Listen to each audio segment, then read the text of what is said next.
forí adé tọmọdé tàgbà ní dáríjọ tí ọ̀gbun àràbó bá ti di lọ́dọọdún.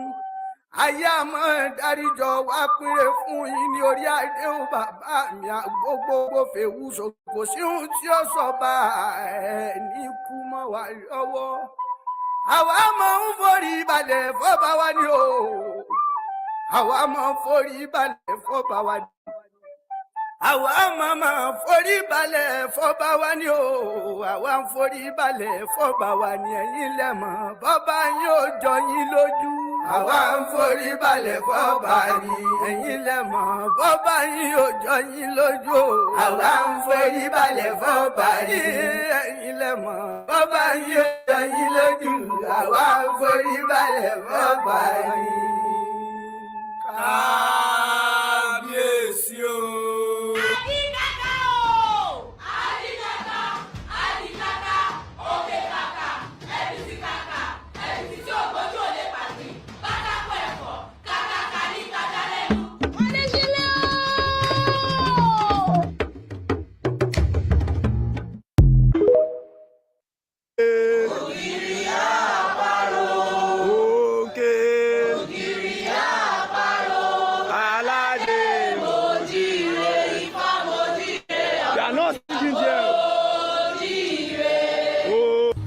Dàbí rẹ̀, ta ló dàbí rẹ̀, nínú gbogbo alágbára ayé. Ta ló dàbí rẹ̀, Olúwa, ta ló dàbí rẹ̀.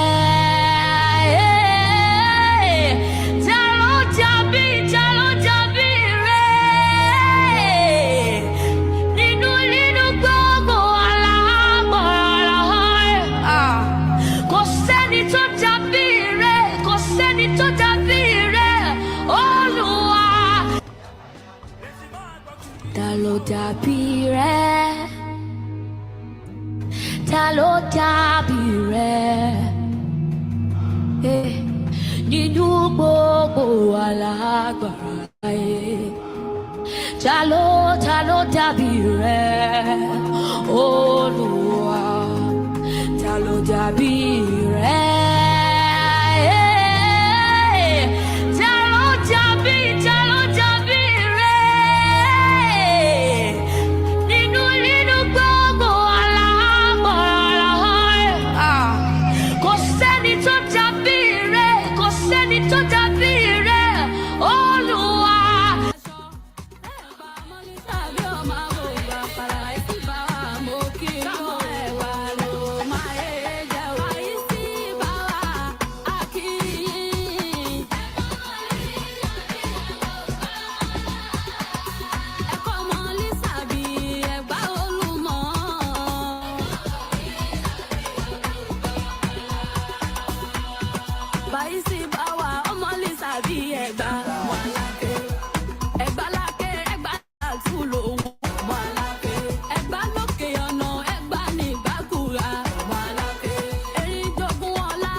mọ́lẹ̀ gbogbo ilẹ̀ á sì tutù bí ejò òwúrọ̀. Mọ́ṣẹ́wà Ẹlẹ́dùmarè tó láyé lọ́rùn. Àtọ́rí aláìsùn wọ́n ṣe ni ọba tí ń gbẹ́kú ẹni lódìndín. Ṣé bí wà ló fọ̀rọ̀ dálé ayé o? Kábíyèsí rẹ̀ iṣẹ́ ló ṣe ni iṣẹ́ ló ṣe ni iṣẹ́ ló ṣe ni ọba mi á fìrì gbọ̀ngbọ̀n.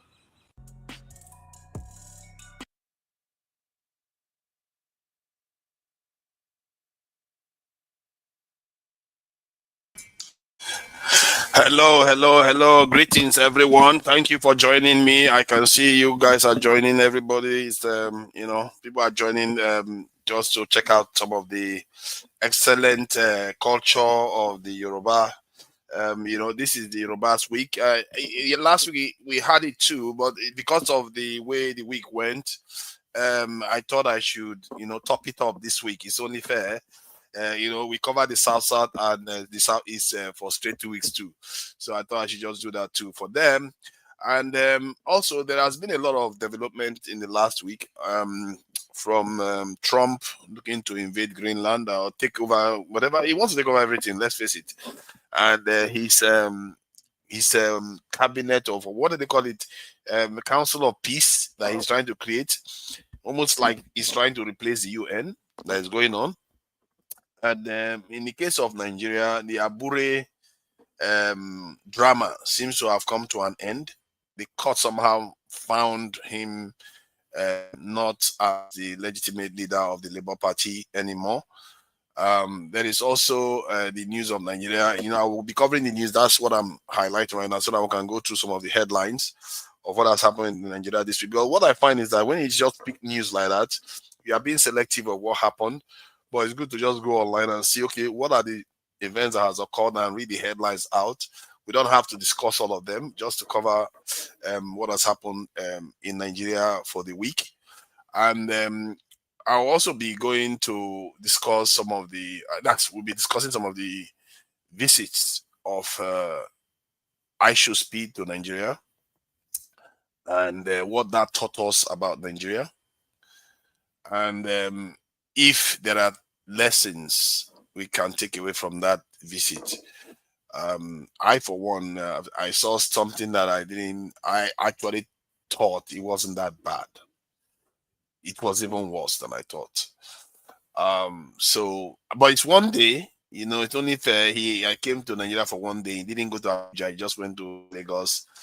And, some people like to say Lagos has been transformed, but yeah, that is that. And I also noticed that some Nigerians are very, very, some Nigerians are really awful.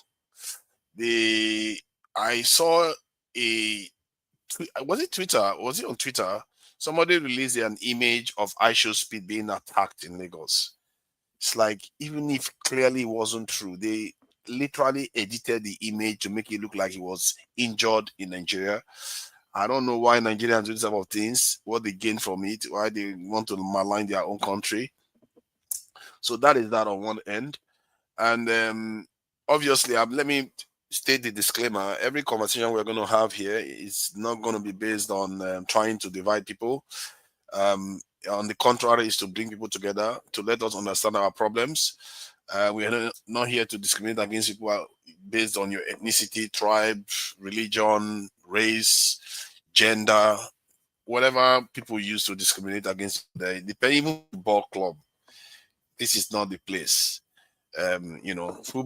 Football saw something this week that wasn't very pretty on the continent to an extent. Maybe there's something to be learned from that. I actually think it's a positive thing, what happened in Morocco in the football match. I'm not sure why we are not covering. Maybe we covered it last week. Maybe that's why we're not covering it again. But I think it's worth looking into that again. And let me go to the headlines that I can see here for Nigeria. So the first one, it says training equipment support. Nigeria US review strategic partnership. You see, this is what we do: training and equipment support. Do you know? Oh my God. The amount of training we receive from America and the British, by this time, when are we going to graduate? We've been receiving training since 1960. Training and support. Leaders. They are. What am I saying our leader? Nigerians, people lack ambition. I have to say that. All of you, apart from a very, very few, lack ambition. Because many of them think this is anything. This is rubbish. Training. What is training? Nigerian bandits kidnapped 150 churchgoers, demand motorbikes in return. Wow. Bandits want to get more Okada so that they can be able to kidnap more. Why would you give them more Okada? Is Okada so scarce that they are using kidnapping people to ask for Okada now? This is a pathetic situation Nigeria is now. And this is covered on Sky News. This is not even Nigerian news. This is international news, for crying out loud. Embarrassing the country. But that is what we have to put up with now. Another one in Kaduna, kidnapping. Woman escaped Nigeria church abduction. You see, now they are going to churches too. Now, it shows you that these people, they have a motive. They have a motive for what they are doing. I don't think a self-respecting, normal, unattached, unaligned jihadists should be doing these sort of things. They will not want to invite attack to themselves. Why would these jihadists want to invite attack into Nigeria? Because they have their own agenda. All right, so Nigeria Shell tout progress on potential 20 billion Bonga Southwest oil field. Yeah, this appears to be a kind of positive news that Shell want to come and drill oil. But why do we need Shell to drill oil? Why can't Dangote figure out how to drill oil? Why can't we find somebody to drill oil? Dangote can build a refinery. So if you can build a refinery, why can't you drill oil? Drill the oil, because these people, they are just going to come, take the oil, go and process it overseas. If only the Shell buys the oil from the Nigerian government and gives it to Dangote, I would prefer that, actually. They can do that. So Dangote can now process it. After all, Dangote refinery is going to become 1.4 million barrels a day. They need it crude. So if that was the case, but no, that's not what's going to happen. They're going to take it overseas and find a way to sell it to other African countries again. And they will be making money off our backs, which is not always very advised at all. And one other thing they don't do, they don't tell us the terms of the agreement. They never tell us the terms of the agreement, which is actually wrong. You are supposed to tell the people the terms you reach agreement with these foreigners, so that we know everybody's on the same page. They know what to expect from the agreement that we have reached with Shell. It's not a bad thing that they are investing. I don't have any real issue with that. Personally, I would like them to give us a reasonable share of the oil and also sell the oil to Dangote refinery, so that Dangote refinery can be able to process it and get value added this is income from it. So now I will go to the next one. Nigeria must stop importing what it can produce. Oh, shocker. Sometimes I feel like we are too smart. We are so smart that we keep repeating smart thoughts without actually doing them. Weird, isn't it? We say smart things all the time, but we never do it actually. It's really strange, isn't it? Is that not what P2B has been saying forever? Is that not what they've been talking for how many decades now? But still, there is hardly any manufacturing going on in Nigeria. And that government, they don't put their effort in trying to make that one happen. See, you see people sending their children to overseas to go and school, to go and do all this nonsense, when they should be focusing on getting machineries into the country to start doing value-added manufacturing. If they cannot get the machinery into the country, you start making the machines yourself. Buy the parts. Spend 2, 3, 4 billion just sponsoring these things. Before you do it, you will see 2 or 3 sectors. Nigerians will start mastering it. Within 5 years, they will start mastering all those things. They will start making it for themselves. But no, our leaders, they will talk. Tomorrow now, they will rush and go and buy SUV from Japan. That's how useless they are. They will talk about supporting Nigeria these businesses. The next thing, they go and do the worst. I don't know. Why do they do these things? It's like they are just con men. They will tell you one thing and do something else.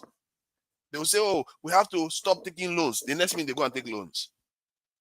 We have to stop relying on foreign manufactured goods. The next thing, they're going to go and buy it. It's like, Even when they even carry this in have the policy of buying locally manufactured goods, they themselves still go and you can't even make it up. They themselves still go and buy foreign goods. Why is it that we can't get this straight? On topic, not the Google. No.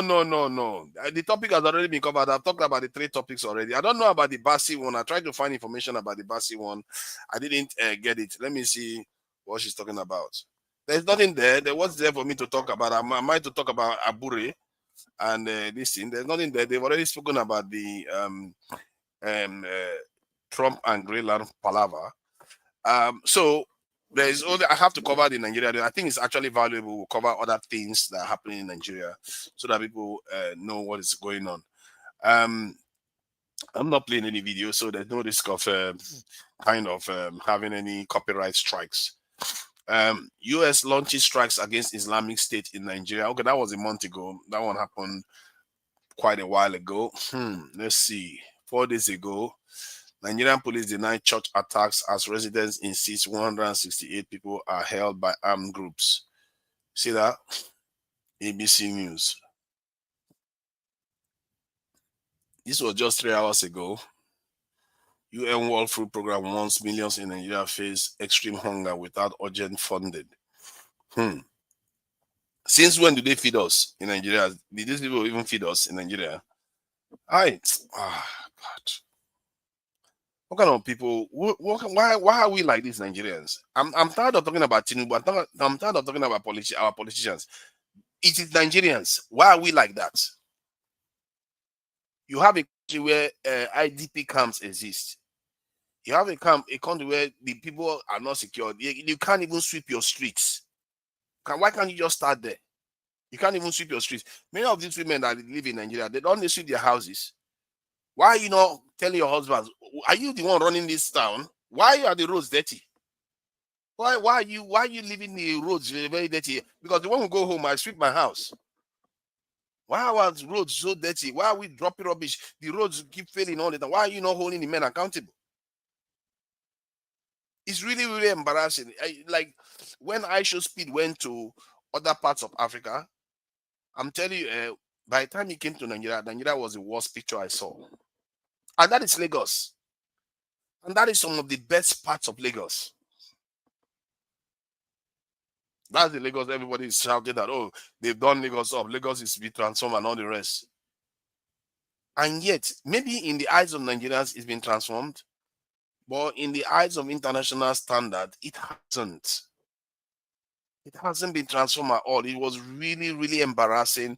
The guy was looking as if Lagos is smelling. And darkness, when the evening came, the roads were becoming darker and darker. So they had to artificially light the iShowSpeed up. It's like this guy went to Kenya, went to Ethiopia, went to Uganda, went to South Africa. You know, all those countries, they were fine. They were just fine. Went to Swaziland, Eswatini, if I'm not mistaken. Yeah, he went to Eswatini. I think he went to Zimbabwe too. Well, the moment he arrived in Nigeria, oh my God. And then you see how Nigerians behave. Oh my God, we really disgrace ourselves.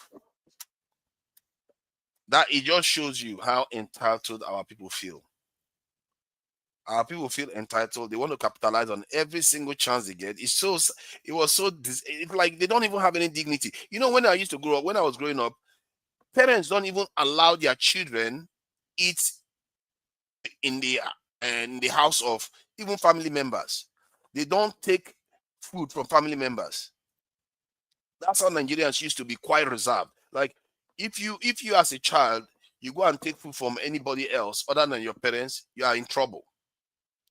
They frown on it a lot. Now the parents are the ones on the street begging money openly.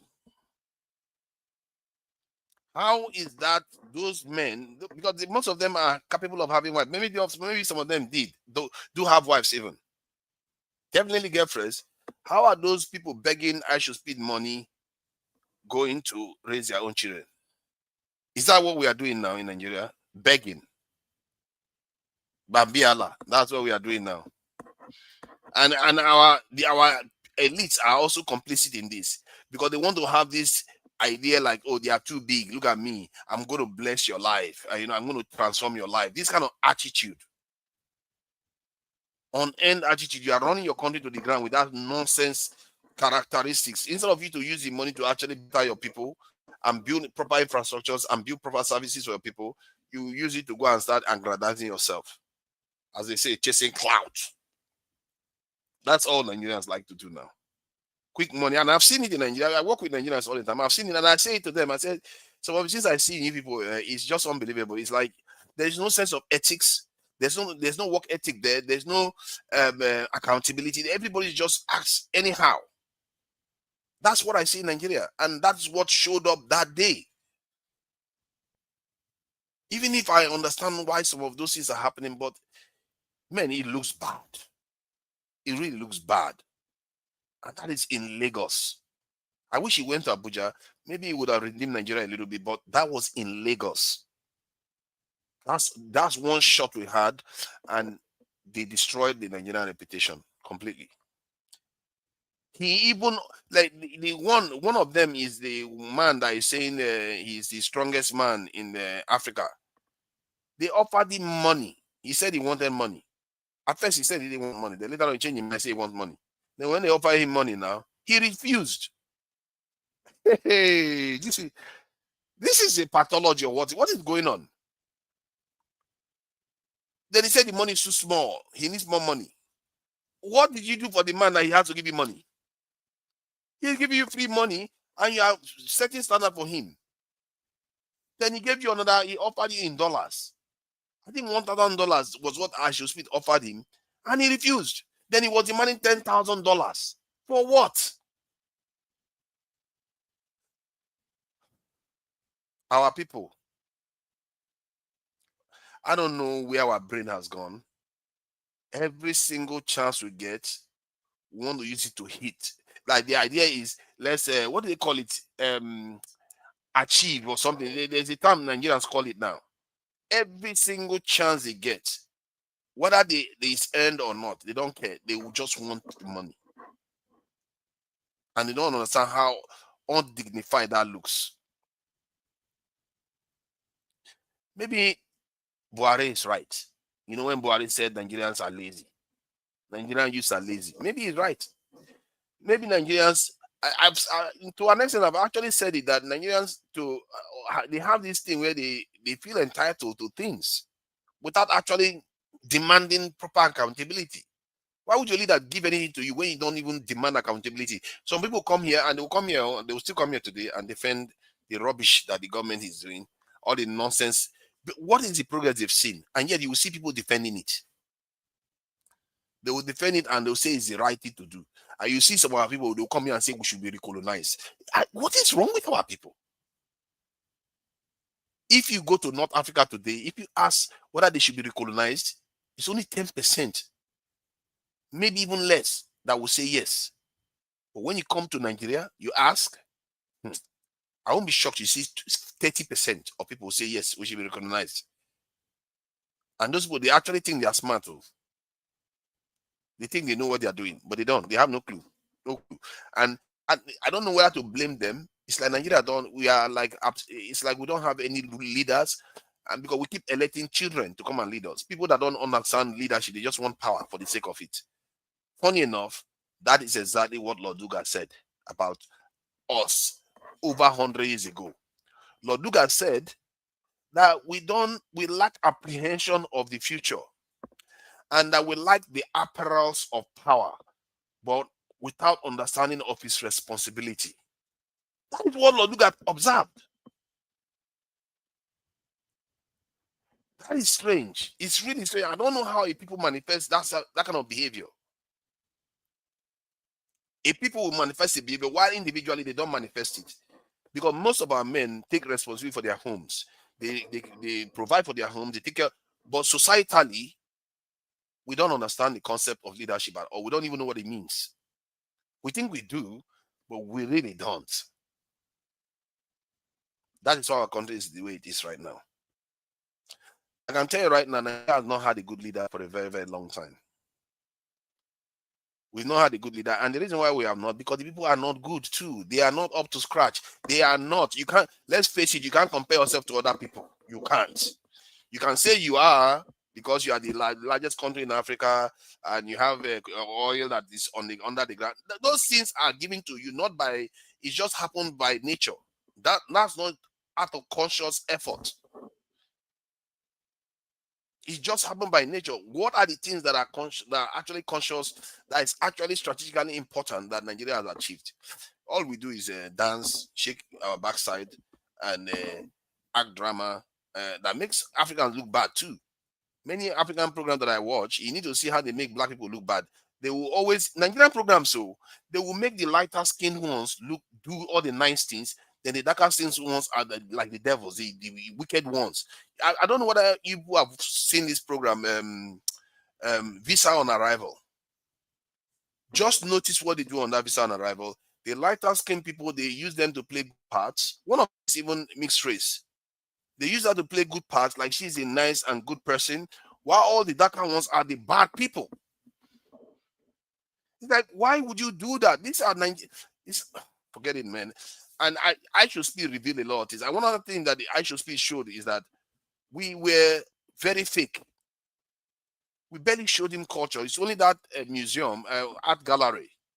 When he went there, that's when he really saw Nigerian culture to an extent. We didn't show him much at all.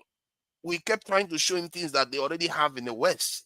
That's not what he came to see. We want to show him bicycle, we want to do things that they've already done. When we should be showing, we should have brought masquerade from all parts of Nigeria to Lagos. Instead, they were dancing with Fulani, this thing. I don't know what that dance was all about, really. I really don't. But it's okay. Maybe they were not ready. You know, but the world has seen us now, and it wasn't pretty. You know what? Let me play this video. I'll play that video so people will see. This Kenyan lady was laughing at Nigeria. She couldn't hold it. She couldn't hold it. That the way we behaved was so poor that, you know, I should speak didn't have a good experience in Nigeria at all. So that is one side anyway. Now let's see the news that I wanted to also share. Because some people think that Nigeria is still not spending money defending currency. Now, just in case people are not aware, the CBN spent $7.5 billion to defend Nigerian Naira in 2025. So that is the news. After floating the currency, we still spend money defending it anyway. Not as much as previously, but you should also expect it to come down because Dangote Refinery has plummeted the amount we spend importing petroleum products. Even without floating the currency, the amount we spend defending the currency would have reduced by default. That is why I question why Tinubu floated the currency. Because Dangote Refinery has now almost completely wiped out petroleum import, which makes up 30% of our dollar demand. And just over 30% of our dollar demand. So the amount we would have been spending if they hadn't floated the currency would have reduced by default anyway, by 30%. That is a lot of reduction. But yet, a rush floated the currency, caused inflation, caused all kinds of job losses. To what end?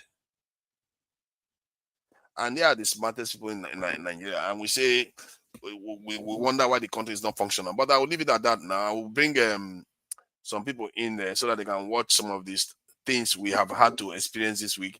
Nigeria has not, although there was one good thing Nigerians did that I will also play.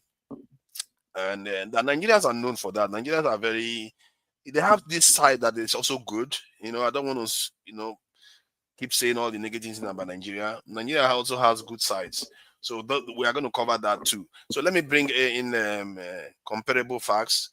This one that you come here today, you really are prepared for trouble. What you have something to share with us from California. You are in California now, aren't you? Comparable facts. You are in California. You are muted.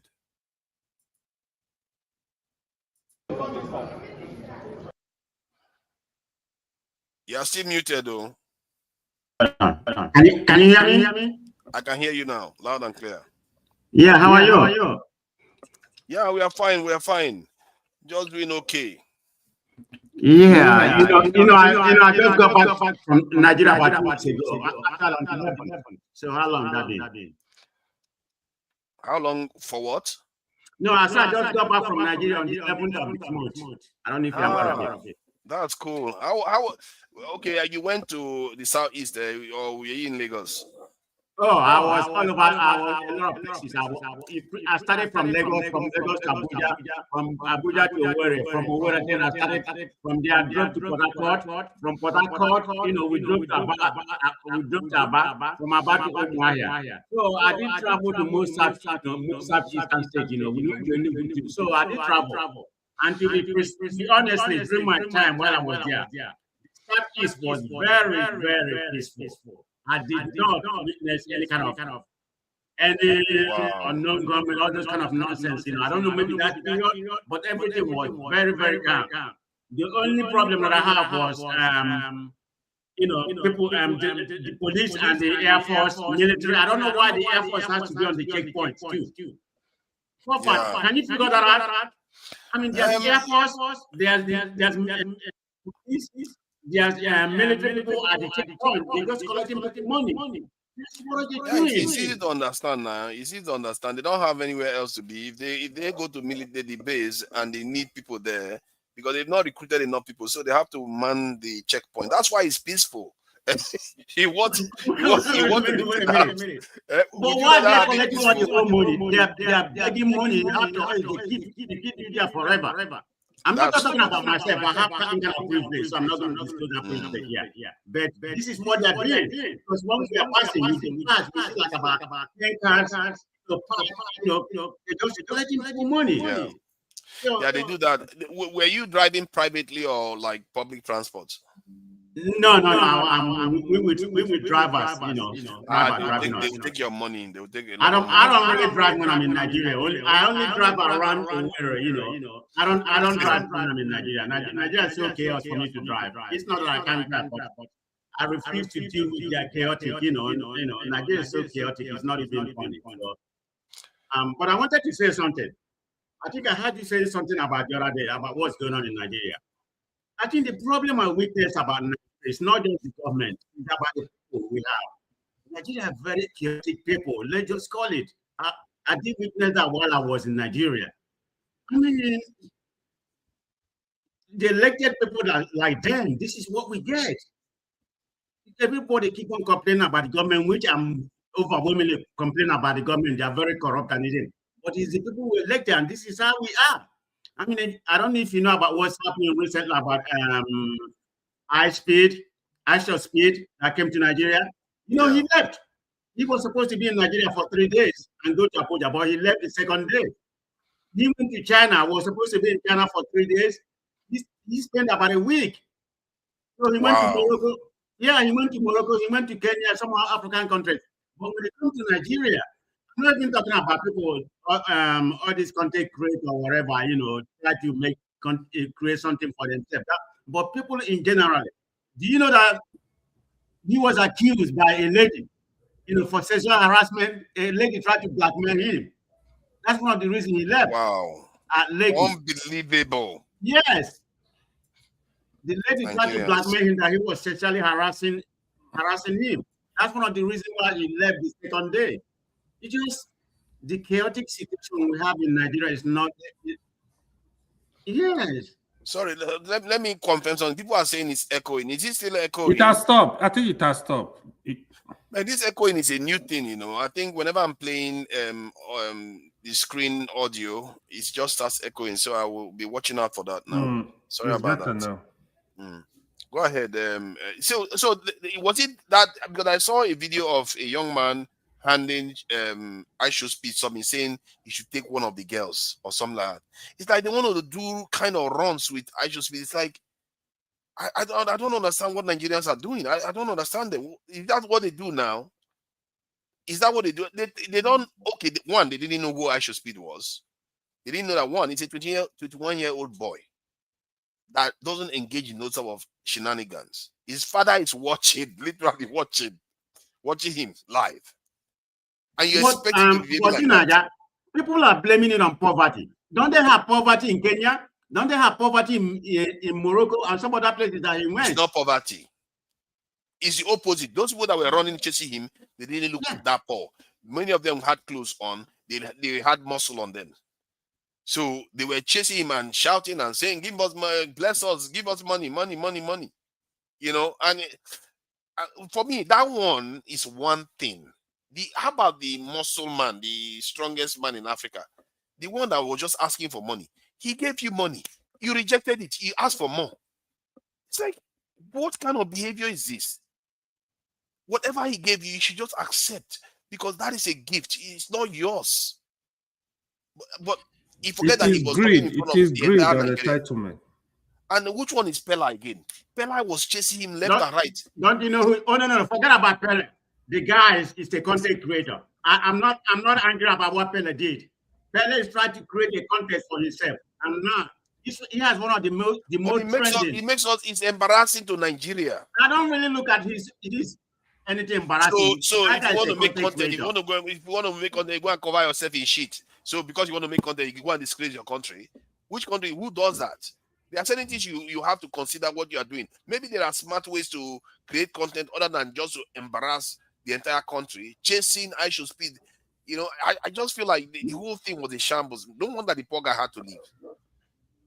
No wonder he had to leave. Maybe he didn't even have the chance to go to Abuja to go and find out, okay, maybe Abuja is a lot better. Abuja would have been 1,000 times better, but whatever they did drove him away.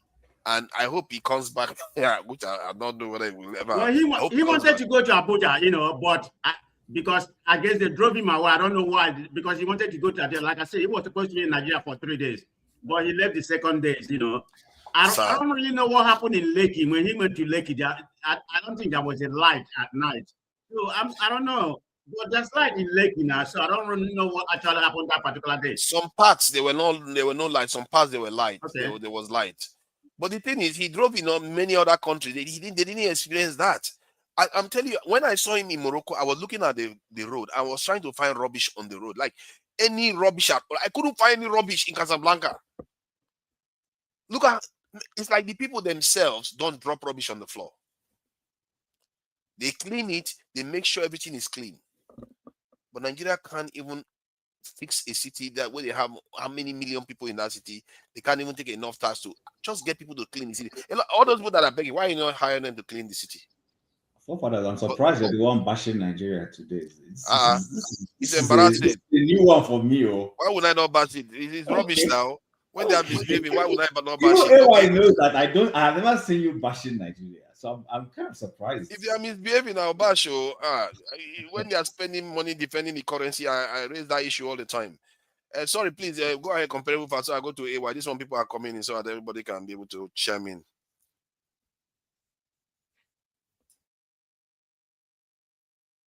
It looks like you can't hear me. Comparable facts. Your audio has gone. All these Democrats. The kind of your audio is not. Is it echoing? Is it echoing? It's good now. It's good. Oh, okay. So I mean, like I was saying, everything is not about the government. It's not about the government. Are the government performing? No, they are not really performing. I mean, what happened in Nigeria? That has been happening to Nigeria for a long, long time. But the people are the big problem. I mean, everything is just chaotic. Even, I don't know. I mean, sometimes I just don't want to say anything about what's going on in Nigeria. Try to retain my mental health, okay? Because it's so depressing. I mean, sometimes that, since I come here, I've only been here once, just talking about Nigeria, I need to get some rest, man. I said, let me just come in, and see Forefather. That's why I came in, Forefather. Yeah. Thank you for coming in to console me from the embarrassment, secondhand embarrassment that I have to endure watching. Just the video, once you look at the video alone, oh my God, this is starkly different from all the other countries. It just looks uglier. It just looks uglier. We can't, man. Let me go to AY Jare. AY, what do you make? You know, with all the Trump shenanigans and now I should speed, the AFCON competition, all the controversies that came out of that. Thank goodness Nigeria didn't hate on him, but we came close. What we did came just as close as embarrassing as hating on him, because. Man, what do you make of it? Man, personally, I just make of who? I speed. I should speed visit. It's not even about him. It's about Nigeria. It's about what Nigeria did with him when he. Honestly, Nigeria. Yeah, if you watch the last part of the Damages show, I think our sister Ugozika, she said it all. Me, I was actually looking at from the angle of beggy culture, but she said. I think she was basically saying, like, we don't obey order. That's the problem. Anyhowness of Nigerians. I really align with what she said. You see, the begging culture, yes, is right there. Sometimes you get disappointed getting to Nigeria from the airport. Custom are harassing you for money. Immigration are harassing you for money. What was the other? You get on the street, police are harassing you for money, road safety, everybody just harassing you for money. But it's turned into something else. You know, when we were growing up, yes, if you encounter law officials, they will harass you. If you encounter anybody in their position of authority, they will harass you. This one, they just see anybody now, they just start begging. And foreigner on top of it, foreigner. That you just start begging for money. Actually, oh my God. See, I'm surprised people are just seeing this now. That is where it's a bit embarrassing and scary, because I remember I was in Lagos airport. I don't know. I think probably 4 years ago, something like that. I remember seeing these people. Even what was this thing? Last night or something. No. The other new thing, civil defense. The way everybody is just harassing for money. My fear was, what if it's a non-Nigeria? How is he gonna look at us? Because I travel around the world, you don't see where these things happen. Then you come to Nigeria, everybody. I remember an incident. I got to Lagos airport. I called this lady. I wanted, because I saw she was the lady carrying card. I was basically calling. I'm like, oh, come and help me pick my stuff. She actually came around, but there were some other guys there. I feel like, oh, okay, maybe I can help this girl with some money. As we were going to meet my brother, you know what she said to me? She said, bros, now dollar you go pay me. I got so pissed. I'm like, what are you talking about? Are you using dollar in this country? I got so pissed to the extent that when I got to the car, just to ask my brother, oh, if you have Naira, please give her money, because I didn't want to deal with her. I feel like if she has actually come and tell me different story, maybe, oh, bros, oh, I'm looking for money to pay my school fees, so things are hard for me. Oh, I'm trying to take care of my daughter. Just good reason, not because you help me move load that is just less than 500 meters. What I can actually do for myself, you are telling me to give you dollars. I think it was just very disgusting.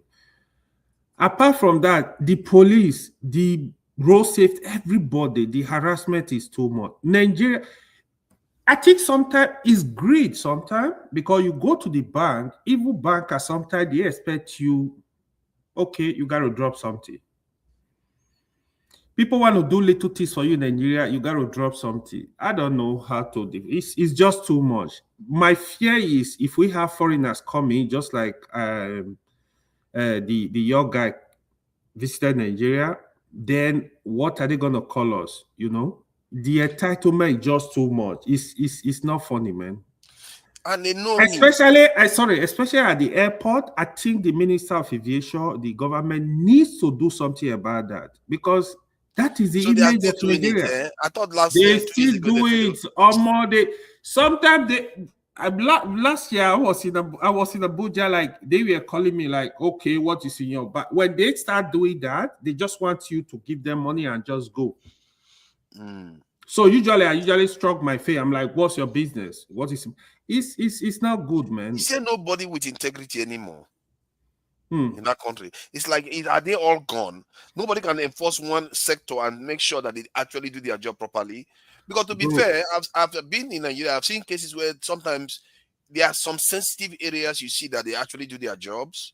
Like yesterday, like last week, I was talking to people in the legal district area, and the way one lady, she's like a customer service person, the way she spoke, I was like quite impressed. But I was so impressed. But normally you get that here, but because you don't get that in Nigeria, I just find they are very, very fine between before you see people that are actually serious doing what they are supposed to do, because they've talked about this. I remember vividly when that they were going to stop this. I think there was a case that happened in Nigeria. The airport guy, the person that in charge, said they're going to stop this. No more taking bribe anymore. This and that. Look at that. We are still doing it today. Believe that your own risk. I think minister. Why don't they fire the minister? You see, that's the thing. The president is right there. He knows this thing is still going on. Why are you not firing the minister that is supposed to be in charge of that sector? The minister of aviation. Well, I think some people are saying he's doing something about it. I don't know what he's doing about it. They are still taking money. What is he doing something about it? So yeah, exactly. It just let me tell you of the police, right?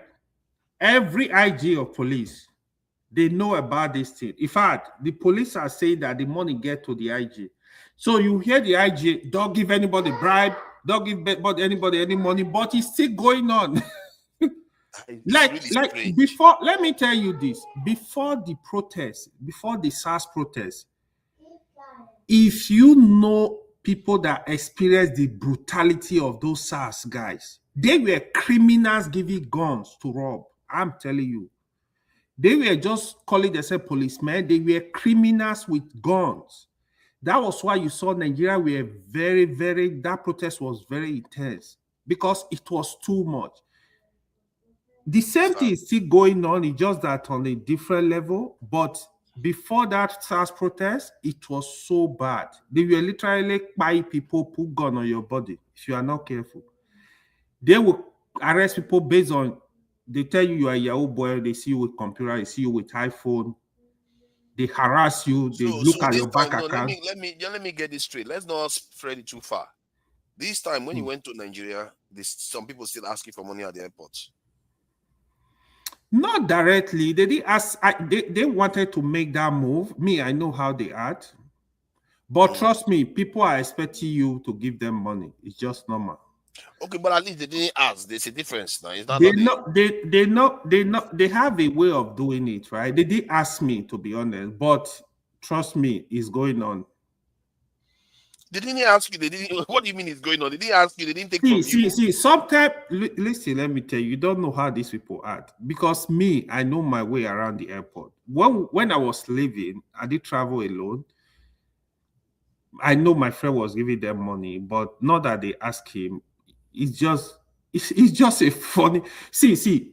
Don't rule it out too, right? They are also underpaid, most of them, but I don't think that is enough. Reason to be harassing people. Yeah, they are also underpaid. Even the police, we have to be careful fair. though of saying they are harassing because you are not a very good witness of it now. You saying they are harassing people. These things are they are going on. They trust me, they are going on. Except you know how maybe Masca will tell you more. Masca is in Nigeria. Yeah. He will tell you more. Let me hear from Masca because hear from Masca on this. This is quite interesting for Masca because Masca is a Abuja guy, you see. So how do you find the way Nigeria came across with ISHO speed and you can also talk about all the other events of the week. Anything really.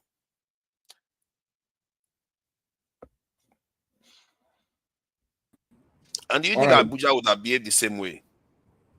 No, certainly. But no, not like Lagos. Certainly not like Lagos. But I think AY is correct the challenge with Nigeria is that it's a very nuanced and complex place. People will be asking you for money, but not directly. It's not like, oh, the country has evolved. Let's say police and all these law enforcement people, they've evolved. They're not going to harass you. They're just going to like somebody. See, look, in Nigeria, when you pass somebody and say happy Sunday, if you are a Nigerian, it has a meaning. When you come to the police checkpoint, they say your boys are on the road. It has a meaning. In fact, it's as simple as we are here, sir. We are here for you, sir. Yes. Exactly. Your boys are here. You know, so all these things, they happen. So in Lagos, people, what I've seen, that even me, sometimes it shocked me.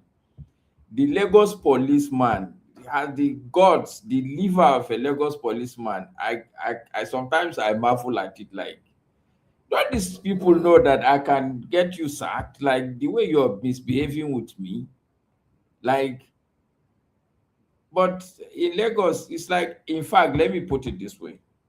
My summary is that there are 3 problems that Nigeria has managed to tie into one rope. And you can see when you tie 3 problems, you join them together, it's going to be a massive problem. The first one is, yes, there's an institutional breakdown. The institutions don't work. It's like, if it's like we're always trying to make, if you say this is police, it's like he's going to go and do the opposite of policing. He's going to be the first person to break the law. If you say this guy is a lawmaker, you catch him on TV slapping somebody innocently just because the man is a driver. He's a dispatcher, he's a boat driver. Like, so how are you a lawmaker? You are a lawbreaker, my brother. This is how this country is. We have a tendency to always, all the institutions we set up, they will go and do the opposite thing. So that's one problem that I see. The second problem that I see, and I don't know how we managed to create that problem, is like the level of the way Nigerians, like, we sell or we buy, we value convenience is ridiculous. An average Nigerian is willing to follow one way for convenience. Is willing to bribe the policeman for something very ordinary, like you break traffic law. Okay, what I used to tell police, okay, I agree with you. You say I break traffic law. Well, take me to where they will punish me. What will be the punishment for breaking a traffic law? Take me. Let's go. I'm guilty. Let me ask this. Do you think in the north this is less? But a typical Nigerian doesn't want any sort of inconvenience. Any at all. We are willing to do. I don't know what kind of life we think life is like. We don't want any sort of inconvenience. The last one, the big one, we all believe that money will solve every problem. And it's like we follow money so blindly. But go ahead, you wanted to... Yeah, I wanted to ask you that based on what you have seen so far, do you think is the same, like what you've seen in Lagos, is the same in the north? Because I've hardly heard of like northerners having this type of issue where police officers take money from them. I don't know. Is it the same? Because I'm just curious. So let me tell you, okay, it's different. But like my experience is that in Abuja, police will not. Okay, so let me even refrain. Even in Abuja, it depends on the area you live. There are certain areas where I lived, I think, not that I really lived, I was out of the country, but my family was there. So they went to stay there. And what I realized every night when I'm driving there, the level of harassment is different from the one I used to know. So even in Abuja, the level of police harassment differs with the kind of area you live. If you live in Maitama, police will not harass you because they don't know, in their mind, it's like, oh, these are the big boys. So, and of course, maybe the kind of car you drive. Okay, if they see you drive a Toyota Prado, maybe with blinking lights, obviously they are not, even if you are a thief, they are not gonna mess you up like that. But what I've seen, the real difference is that in Lagos, the police is so confident. I marvel at their guts. Like, How can you talk to me like that? Like, you know, but in Kano, what I see also they do in Kano, there is more nuanced. If you are doing like a keke napep guy, they say they have to stop and park my car and just stand there and ask the police, like, because it's like every keke napep that come, you have to give a certain amount of money. Like, so what I'm saying is that in the north, there's a discrimination. They tend to harass people that they know that these are the lower level people. I see. That's interesting. If you are a long distance taxi driver, commuter, you have to keep some money, because every roadblock you go, you must give, or else they will just ask you to park. So, but in Lagos, these people don't seem to be afraid at all. Do they say it openly? Because like when I was growing up, I feel like what people are describing now, they are not doing it openly anymore like before. Before, they literally, like, you have to pay before you go past the road. But now it's like, oh, your boys are here. No. You know. So that's what I'm explaining to you. What Nigerians have realized is that police will always ask for money. So to avoid that inconvenience, as you come, you just find something and go, which is what I don't like. Because that is like watering a very bad plant, a very evil plant. Yeah. Because you know that will come and not give. It's like you are a devil. Why are you not going to give? Everybody is giving. How many times have we heard that the police officer stopped anybody at checkpoint and found that they were carrying weapons and doing bad things? How many times have we had those cases? Many times. Okay, it means that some of them are doing their job now. No, I see. Look, I agree with him that maybe many times. But Maska, you know, there are two things involved: is finding it and following through with investigating what is in the process. Those are two things. I don't know if I'm making sense. So they've stopped vehicles and found illegal things, but did they follow through finally to prosecute them is the point now. If they find you with a gun in Nigeria, you're done. They'll probably just kill you right there, or they're gonna take you to court, but you're not going anywhere if they find you with a gun. That's not true. I speak the truth. No. In Nigeria? Be like that. There was a time it used to be like that. These days. No. Okay. Dude, if they find you with a gun in Nigeria, you're done, bro. That's not true. And I'm telling you, it's true. Bandits all the time. Gosh, I don't understand why you. I'm saying we're talking about Lagos right now. We're not talking about bandits. We're talking about Lagos. Okay, maybe. Okay, there was a time it used to be like, but I'm not so sure. I don't think we should have this argument. The reason why we shouldn't have this argument is I don't think I don't know. Maybe I'm overreaching myself here. I don't think any of us here carry gun to start with. Yeah. I don't think any one of us here is police. Because I know two people. Anyway, whatever. So that could be sorry, Chim, but see, forefathers interference. You know, I'm sure, and I'm glad you are a very enlightened person. I'm sure you know what they call one-off. It's like a one-off case. It's not that you know two people that they were caught with guns and they were killed. Yeah, maybe, but no, they weren't killed. I'm saying in Nigeria. Okay, the worst thing you want to be caught with, especially in Lagos, is a gun. Okay, why is that? My question to you would be why? Automatically, you're labeled an armed robber. Okay, so then what is the process? Let's now. The process, that's what I'm saying. So the process, your chances of the first thing they're doing, they're gonna shoot you in the leg. I guarantee you that. I guarantee you that if they catch you with a gun in Lagos, the first thing they're gonna shoot you in the leg. If you don't die, yes, sir. It's not always true. Chief is right. It depends on who. Let me give you one example. Sir. Okay. We know everything is. Wait. We know everything is not absolute, yes. Right? And of course, it might become across like sensationalist. What I'm saying, but the worst thing you want to get caught with, before you move on, I'll just say the worst thing you want to get caught with by the police in Lagos is a firearm. I agree. But let me give you this example. You know, before I came here, I ran a company, or I owned a company that was dealing with the supply, installation, and maintenance of security systems, high-tech security systems. And I remember one of the sites that I was manning, we had a screening system, a baggage screening system. You know, the type you have in the airport where they screen your baggage. And we screen the baggage. For some reasons, I can't give you all the details here. The baggage was screened. This was in a governor's office.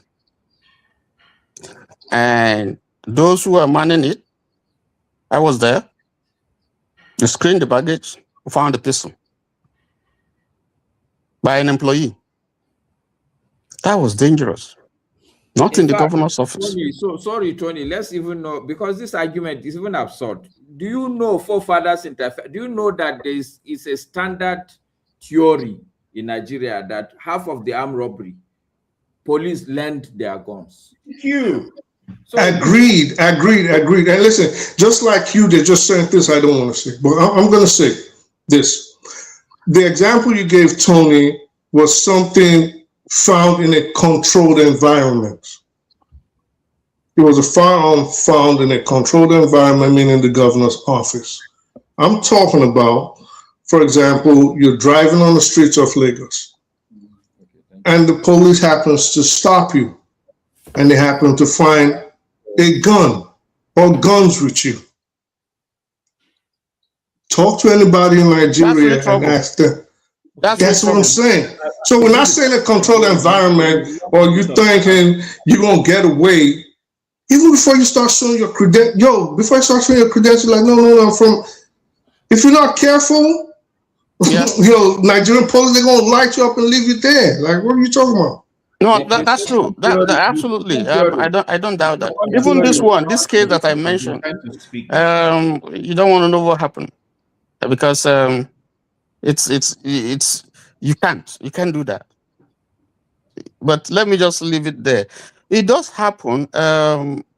It depends. If you carry a gun that has a license, you should be able to explain that if you are lucky that the police officer or those who caught you are patient and they have a high sanity level. Otherwise, just the mere fact that you're carrying, because they're very irrational. Yes, and how they perceive you. Yes, you just have to trust God to leave that spot alive. So that's true. But they can't do that now. What if you were a CID, you had a gun with you? How did they know the difference? Well, you still have to be able to explain yourself calmly. Because the person who is dead, you're dead, you're gone.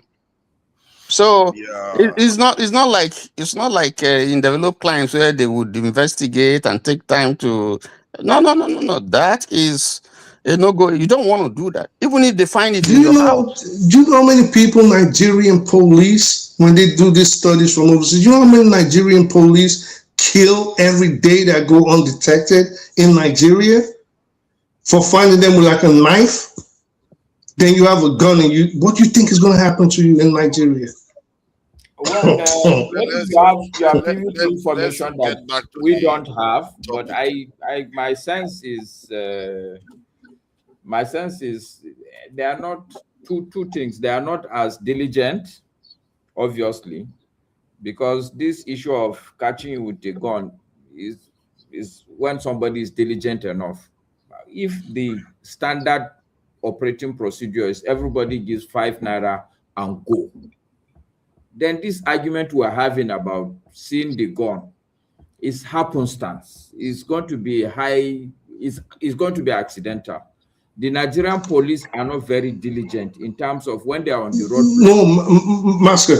When they find you, forefathers interference. Let me go so I can get to you. Yeah, let me just end this like this. When they find you with that, you know all they're seeing right away is money. When they find you with something like that, is how much money they're going to get from you, the judges, the lawyer, everybody. That's all they're thinking about. And they're going to extort you to they're going to extort you into poverty if you're not accredited to own that weapon. That's if you don't die, like Tom said. Yeah, I'm beginning to think that given everything I know of Nigeria, like we've had all this fraud before, and they will say they will deal with it, they will make sure it doesn't happen again.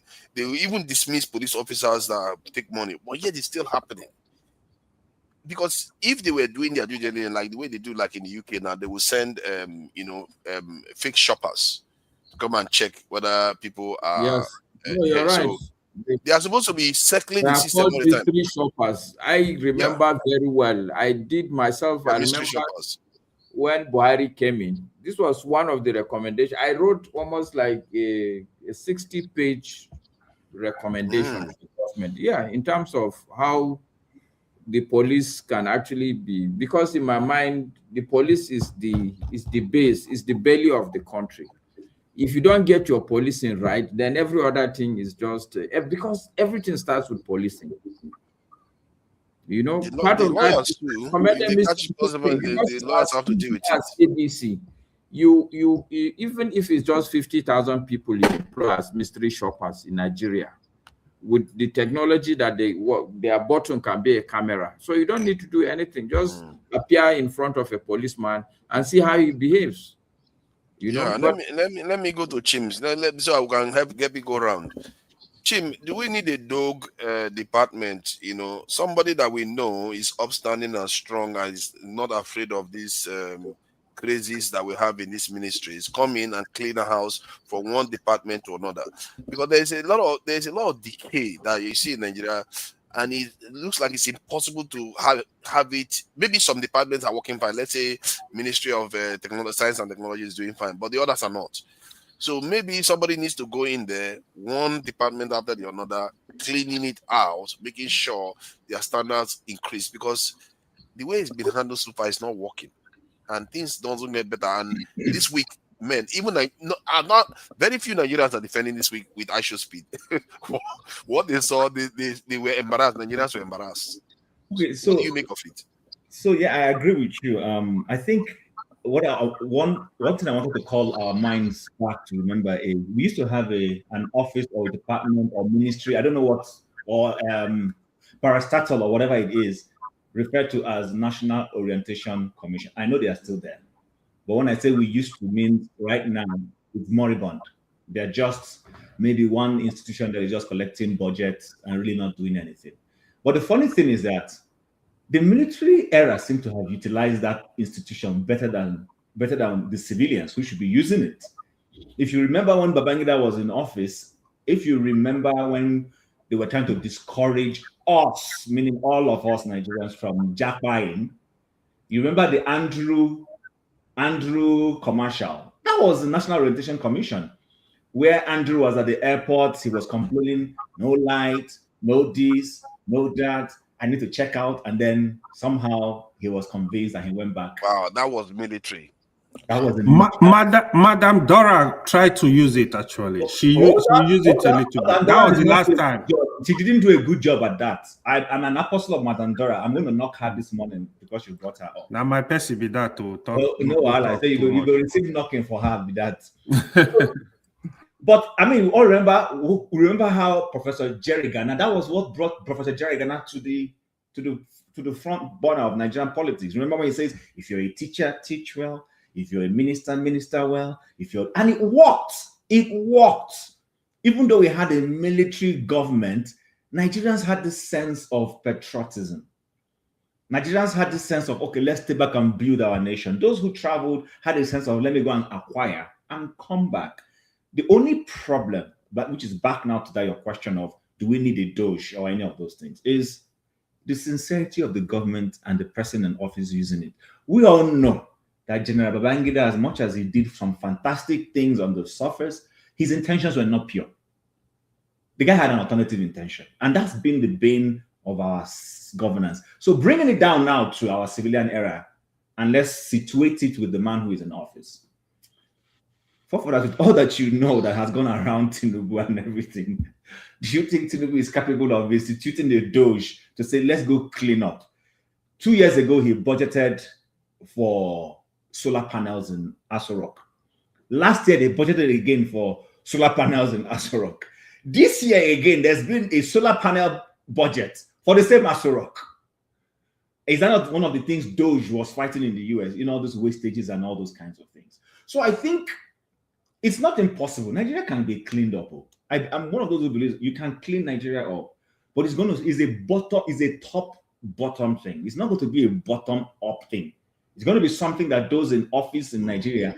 Listen, Benjamin Carlo, there's a video of him going to my constituency. Go and see their volume of vehicles in his entourage that followed this man. I don't know how they managed to get those vehicles in somewhere in Abure State, or was it from Port Harcourt he took them? So either he flew into Owerri or he flew into Port Harcourt. So those volume of clean SUVs were waiting somewhere in Abure State for him. Go and see it. I watched the video. Vroom, vroom, vroom. Climbing somewhere in Bend, the local government in Abure State. And then you're asking, these are people who are telling us to tighten our belts. That we are tightening our belts as Nigerians. Why they are spending humongously in that nature. So I think at the end of the day, the question is this, and it boils back to this police question we're having, and even into the speed, visit. There is this thing about us. We are people who are extremely beholden. We behold authority. We behold celebrities a lot. Until that culture is removed, and that is where you now need a National Orientation Commission to come in genuinely to do a job. The psyche of the average Nigerian needs to be reshaped. Until you do that, Chim, when you said that thing about we beholden to authority, I remember I saw, which is supposed to be a good thing, but I felt a little bit uncomfortable watching it. When Aisha Speed was in this restaurant, the Yoruba lady was singing to him and kneeling down before him. I felt uncomfortable because, one, you're kneeling down for somebody that is way younger than you, all because it's a YouTuber, you're doing that. I can understand kneeling down to people that have accomplished a lot, but it just felt uncomfortable. Like, is that like that culture that we're so you don't like culture anymore? No, I like culture. See, I feel like it's also corrupting. But to help you based on this question, that was counterculture actually. Yeah, it can be corrupting. Yeah, it feels corrupting. When you to respect an elder, yes, somebody that has accomplished something because he's been around. Yeah, you can respect that. You can see where. But there's this element now that it's like just because you have money, they worship you. They make you look like you are. And Nigeria has always been like that. That's part of Nigeria culture. If you have money. No, but why did Tim say it's counterculture? No, it's not. It's not always been like that. Listen, let's not run the wrong narrative. Listen, when Alvani Koku and his son ran for office for the same seat, Alvani Koku's son beat the father in an election. They were in two different parties. In some societies in Nigeria, it is this boy does not have respect, and I don't want to, so I don't want anybody to accuse me of mentioning a particular group. But that was. If you're looking at it from that angle of culture, somebody would say this guy had no respect. But no, the point is you can have respect and still defer respectfully. That's the problem where, to an extent, a couple of our elders have failed. Listen, I've worked in offices where you dare not stand up against the CEO or the senior person or most elevated person in that meeting, and you go against them. But I've also been in offices where the boss, he's also a Nigerian, wants to be challenged.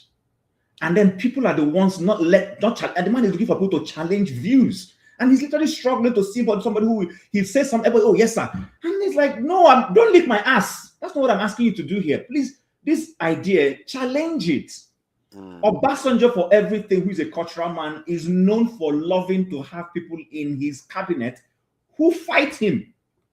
He's one of the few leaders in Nigeria. And that's why people like El Rufai Bodet, Soludo, Iwala and Madam Due Diligence, they were all in his cabinet, and they used to stand against him, and he liked it because he was able to separate his Yoruba culture of respect from this is governance. I need people to push back on certain things, otherwise I'm not going to make progress.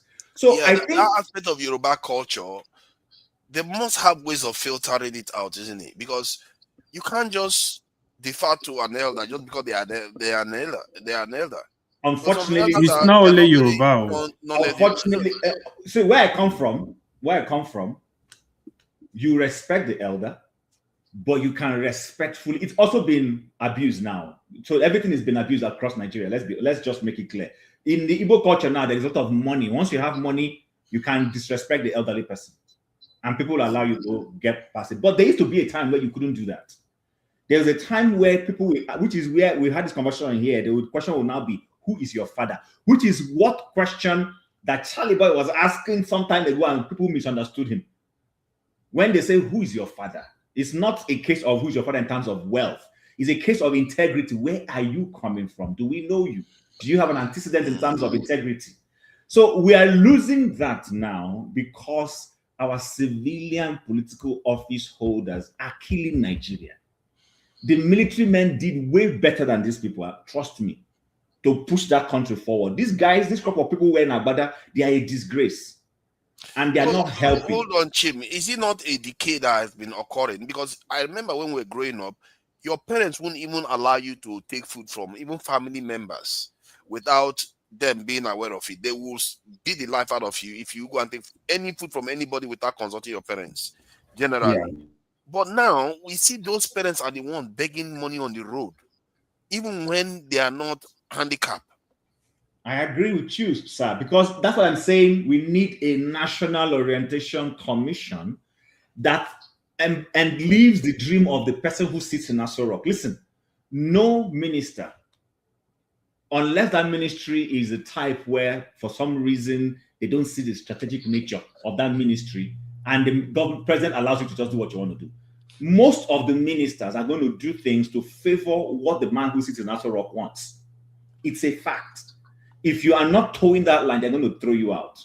And for some time now, that's been the norm. Because tell me, how did Malami scale through in a government of a man that we were told is above stealing?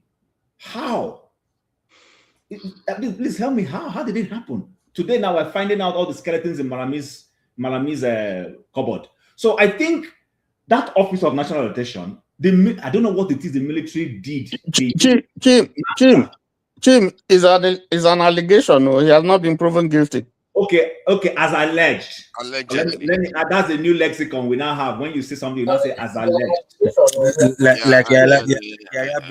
Like Dr. Damage's opinion is alleged. Everything said here, alleged.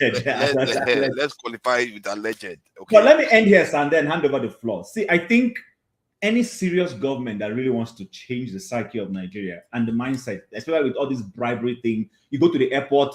Do you know that some of these people who clean the toilets in the airport, they keep the tissue papers to themselves rather than putting the tissue paper where it should be? So when I use a washroom, I have access to tissue paper. You go to some airports, then they are the one holding it because they want to have interaction with you.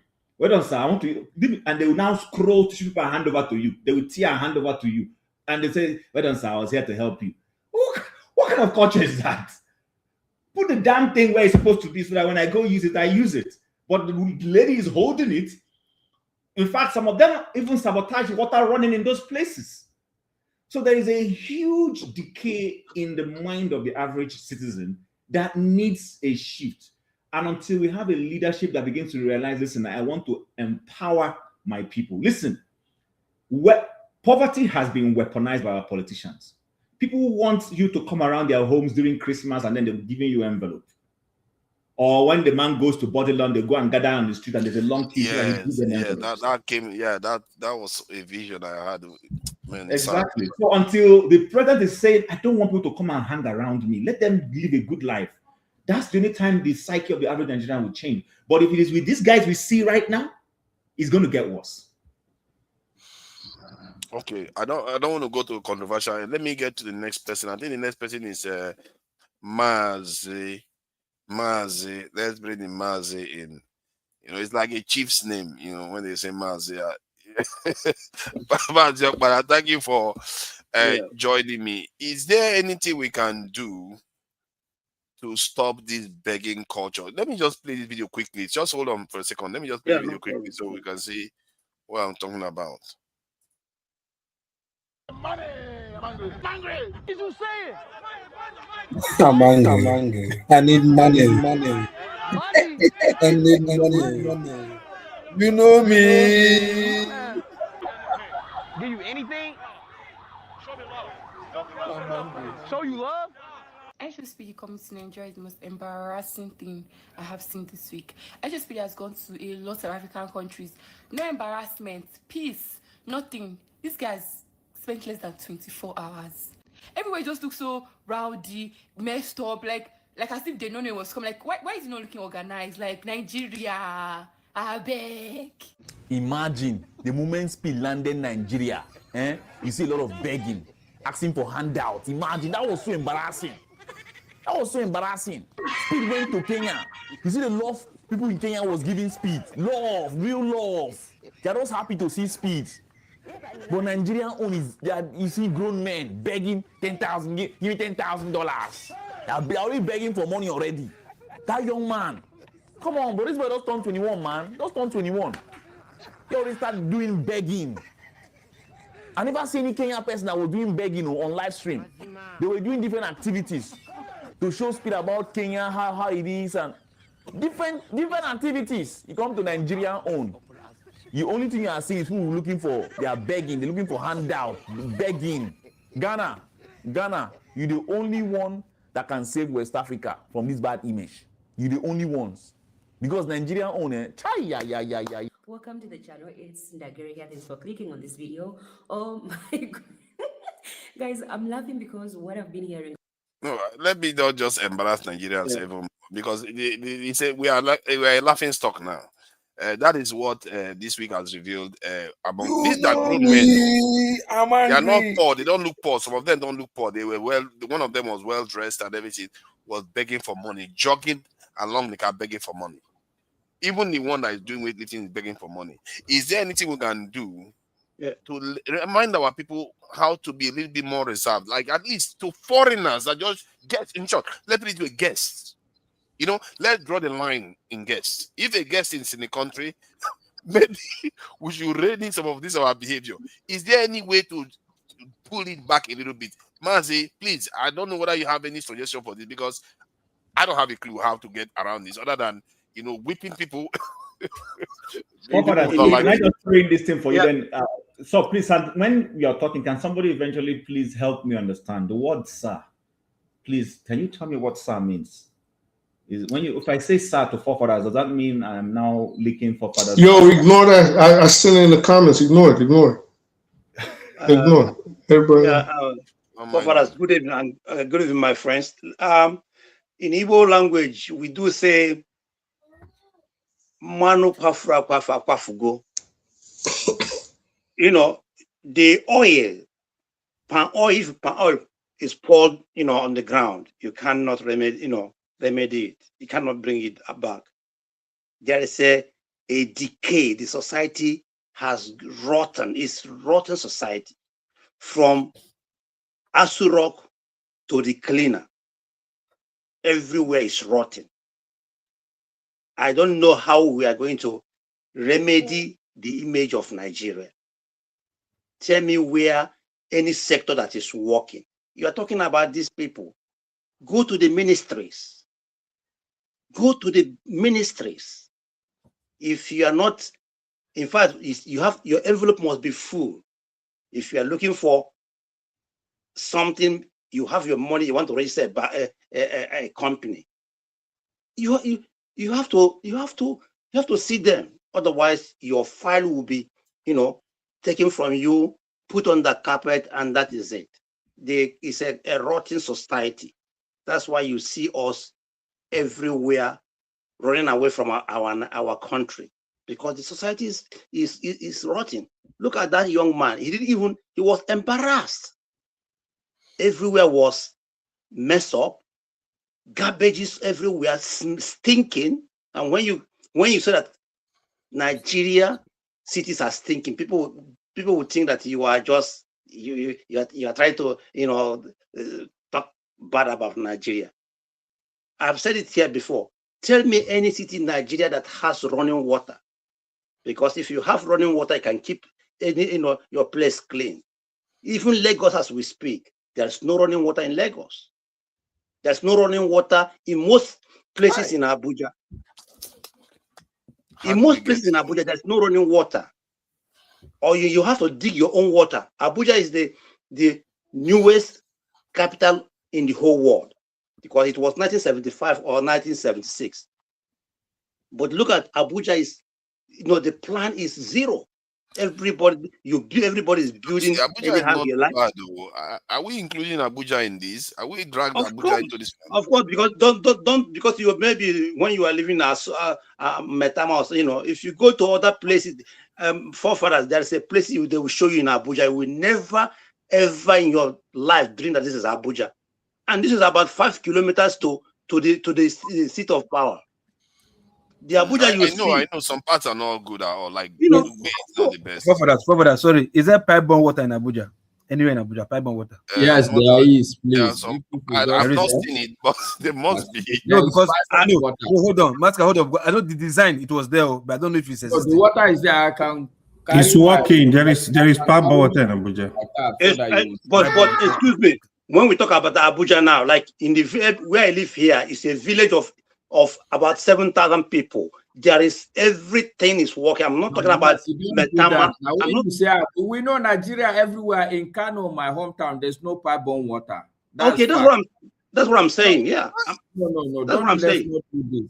So please, that young man was embarrassed, because if you look at his where he previously visited, look at the kind of courtesy, the kind of gesture they gave him, the kind of entertainment he had. I watched him crossing to Benin Republic. Look at how he was entertained. And Benin Republic wasn't bad, I was like, oh my God, look at Benin Republic. Small Benin Republic seems far more organized, neater. Of course. The first 30 minutes of Benin Republic is better than the whole of you visit Nigeria. Look at the roads. Look at the entertainment. Look at everything. Then he was in Lagos. So sorry, but you see why I'm saying they should develop the coastal road. You see that where Benin Republic, where they were doing those things, was the coastal region. That's how it is in many West African countries. It's only Nigeria they didn't do that. That's why I'm supporting this. That's what I mean. Listen, the mistake you are making, forefathers, in Nigeria, it's not about spending money to do the road. It's culture. If there's no maintenance culture, there's the plan for the road. All these towns that we are talking about, there was plan for pipe-borne water. How come there's no city in Nigeria that was not planned to have pipe-borne? That's even true. The coastal road people are talking about does it mean that if the internal road is not good? I'm highlighting it to show how beautiful it is when you develop the coastal region. That area was so maintenance is so beautiful. And again, he entered one shop, and somebody was trying to bring a tribe language, asking him, "Are you want to be Yoruba or Igbo?" Even the guy was like, "No. Madikbara is that narrative is a wrong narrative. People are pushing. Yeah, it's a wrong narrative. She was just trying to play a game with her. No, people are pushing that narrative that they are forcing her to become Yoruba. But excuse me, the lady asked him the question. Didn't you watch it? It was a question. Hold on, no. People are saying, excuse me, but that was never necessary. No, that was never necessary. Bringing Yoruba Igbo was never necessary. Hold on. She said you are giving Yoruba vibe. I can see you like this guy. It wasn't no big. It wasn't a big deal, bro. Yeah, but it's not necessary now. Is the point? Is it necessary? Is that why? Is it necessary? No, It's not. Nah, you guys are saying it as if he knows the difference. He doesn't know the difference. If you watch the video, the lady just said, wait. So the difference. Is it necessary? No. Well, it depends. It depends. Allow Farah to finish so that we can move it around because I'll finish. Please, let me finish. What I'm trying to say that everything in Nigeria is about tribe, about religion, and ethnicity, and that is what is holding us down today in Nigeria. Because the young man didn't enjoy himself. Lagos was not what he had of Lagos. Everywhere was stinking. You know, there is garbages everywhere on the road, which is everywhere not only in Lagos. Even somebody was showing Abuja how Abuja is littered with garbages. You know, yesterday I watched Fire Show's brother showing Metama there was no light in the night in Metama in Abuja. The younger brother Azik Fayoshe, he was showing it. So there is total collapse of governance in Nigeria. Everybody's doing what he likes. For example, you know, if you want to curtail this thing from A to Z, from military, from police, from judiciary. For example, over here, what keeps Obodo Ibo, or let's say, white society, what keeps them, decent is because there is law and order. Police does their job. If you offend, if contravene traffic light, you'll be caught. You'll be taken to, you'll be fined. If you refuse to pay, you go to court, and the court will fine you. So in Nigeria, whereby the police does whatever he likes, the judge, if you go to court, you must bribe judge before you get justice. That is the problem. The problem is even that these two, police department and justice department, that's what makes London different. That's what makes Germany different. That makes Western world different. And as long as black people, sub-Saharan African, as long as we don't have police system that is not corrupt, judiciary that is not corrupt, we are going nowhere. Because if you commit crime in Nigeria, and if you can be, police will arrest you and you bribe him or her, and you are left, you are gone. That means you can go back and do the same thing again, If you are taken to court, the judge, you give the judge or the lawyer the money, bribe him or her. That is it. You are off of the hook. That is where we have the problem, the society, because there is no law and order. Thank you. Thank you. I appreciate that. Para, nice one. And let me bring in. Let me be sure here. Before I go on. I was next, man. Of course. Interference, isn't it? It's you. Yeah, forefathers interference. Yeah. Yeah. All right. Look at that. I pretend as if I didn't see the first part, but it's all right. Of course, you pretend like. So what do you make of this? Because personally, I just want this to stop. Is there any way we can stop this without burning the country down and starting all over? You don't have to burn it down. It's just you got to make people accountable for their actions. Simple. So Nigerians don't like accountability. They don't like to pay for their crimes. They're unruly. They're wild. And like everybody else has said, if you have a society where people just commit crimes and nobody's paying for it, what do you expect? For example, listen, like when Sheon came on here, I told him something. I said, why don't Nigerians, you are influential in Nigeria, the very dark man was in his house that day.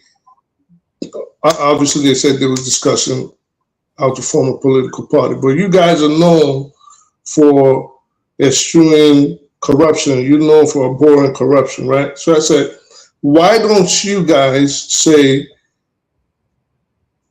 for 30 days, we're not paying bribes, or even 21 days, because we know if you do something for 21 days, it becomes a habit.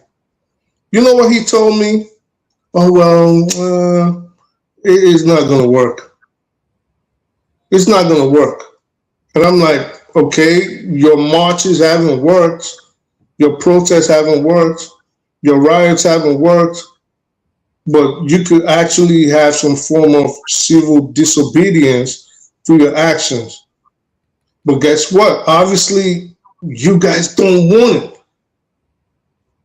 If you decided in Nigeria today, you guys are the so-called the clean guys, if you said for 21 days, because the authorities are not arresting people, they're not locking, you know what I mean? Like, for 21 days, we're not paying bribes.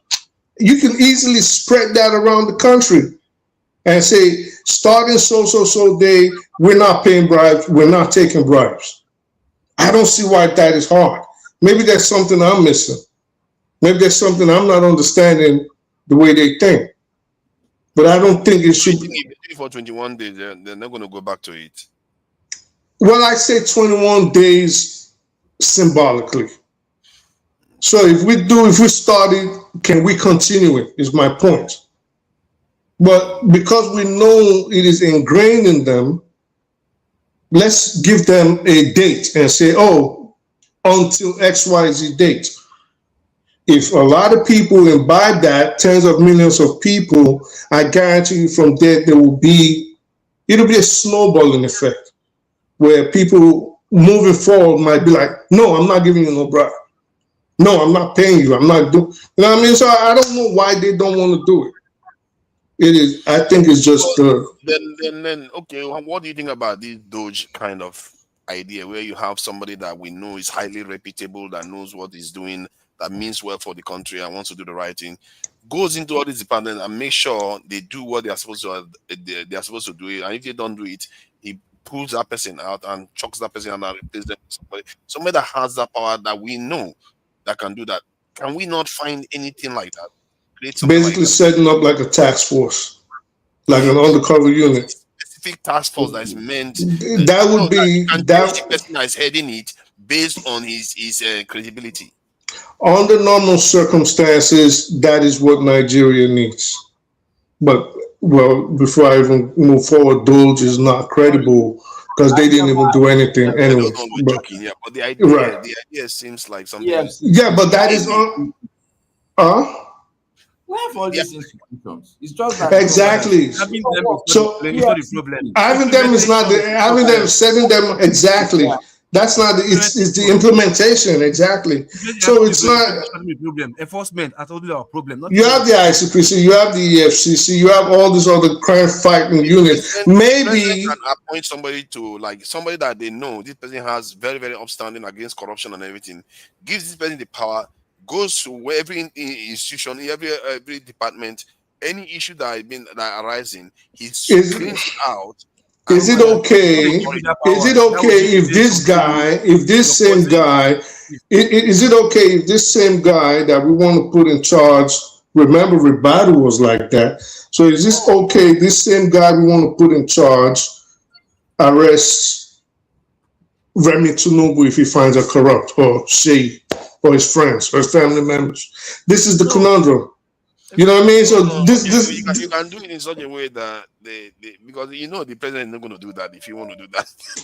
But if you wanted to succeed, you ring-fence the areas. If you want, if you really want such a thing to succeed, then you want to do something that's scandalous.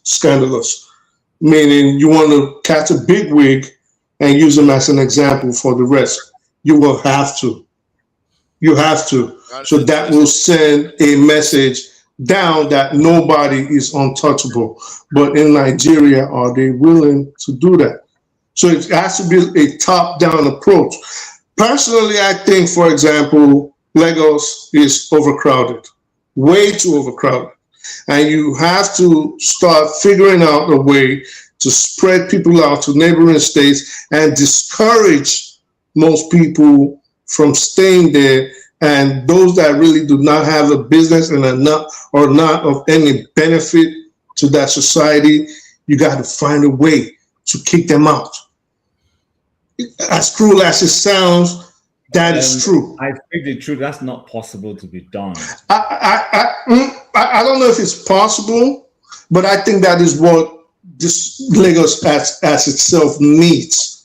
It is too overburdened. It's too small. How this is a structural issue that the government can only accomplish when they start doing the right things. Right. People are so for a reason. Right, because I mean, we will agree on that because of, for example, the infrastructure, employment opportunities. We know these things, but at the same time, law enforcement, especially with an expanding population, is very much needed. It is, and it is sorely lacking in Lagos. You know, Lagos was actually built for 5 million people. If the statistics are correct, there's over 30 million people there in a society that it's not up to I think at most 18 million at most, right? Well, we don't know. You saying 18, I heard up to 30. So 18 or 30 million for a place that was built for 5 million. That's a strain, number one, on the infrastructure. That's a strain on social services in a place where employment is lacking. Everything is lacking. So people have to move out. They should gentrify Lagos. Gentrify, not gentrify it. You have to obviously kick out the useless elements, because I think a lot of people are not supposed to be there. Then that's gentrification. I don't see anything wrong with that, because if it's going to enable it to function, then they should live on the outskirts or outside Lagos and come back in the neighboring states and things like that. But do that in the UK here too. But in any event, New York, for example, New York used to face the same problems, corruption. You know, until people like Fiorello, LaGuardia came in. You know, in Chicago, same thing. Elliot Ness came in. Sorry, forefathers. Actually, Lagos is not overcrowded, because if you know Lagos very well, the place that is overcrowded is that, you know, what they call the Motion, all those places. If you know hinterland in Lagos, they're empty. Lagos as which hinterland? Where is hinterland that is empty? Lagos is overcrowded. What are you talking about? It's not. Excuse me. Do you know Ikorodu? Do you know Ikorodu? Ikorodu is just empty. From Ikorodu to Imota, I know these places. The master plan. I know these places. They're empty land. Let's pass the mic to Oga Ike. Lagos that is it's not Lagos is too. Go to Imota. Go to Ikorodu. It's way crowded. No, listen. We're not saying there's no expense of land. Okay, can I speak? Hold on. Lack of planning. Oh, we hear you. We're not saying there's no expanse of land. We're not saying there's no land that could be potentially developed into cities, towns, and municipals where people can live. But the master plan for Lagos, as it is right now, for what it was supposed to satisfy, if you go look back to when like Jack Conde was there, it is way overcrowded. Way overcrowded. All the trains they were supposed to have back in the 90s, and they're just starting to have them. And right now they only have 2 lines. So the population is growing, but the city is not expanding as needed. Infrastructures are not being built. We're saying the same thing. There's land, but they can't. They don't want to expand it. So that means it is overcrowded. You are talking in terms of land? Develop it, you can develop it. I'm talking about land. There are land now. There's land anywhere on the earth. That's what I'm saying. Lack of planning. No. There's land, yeah. Everybody's not going to speak if we keep talking like this. Let me go to unnecessary for residential. Please let me go to Ike. Then after Ike, I think it is Tony, then Eccentricals, then they support the diaspora voting. Then I'll open it up, because it looks like this is going to take the remaining time reading this subject. Okay, Ike, let me just show you this, because it looks like we as Nigerians, we don't even do our homework. Like, I was quite. Let me just. I'm tired. Interviewer in Africa. This is how it actually went. Is I don't know the most popular lifestyle interviewer in Africa. How do you feel? 50 million. Yeah.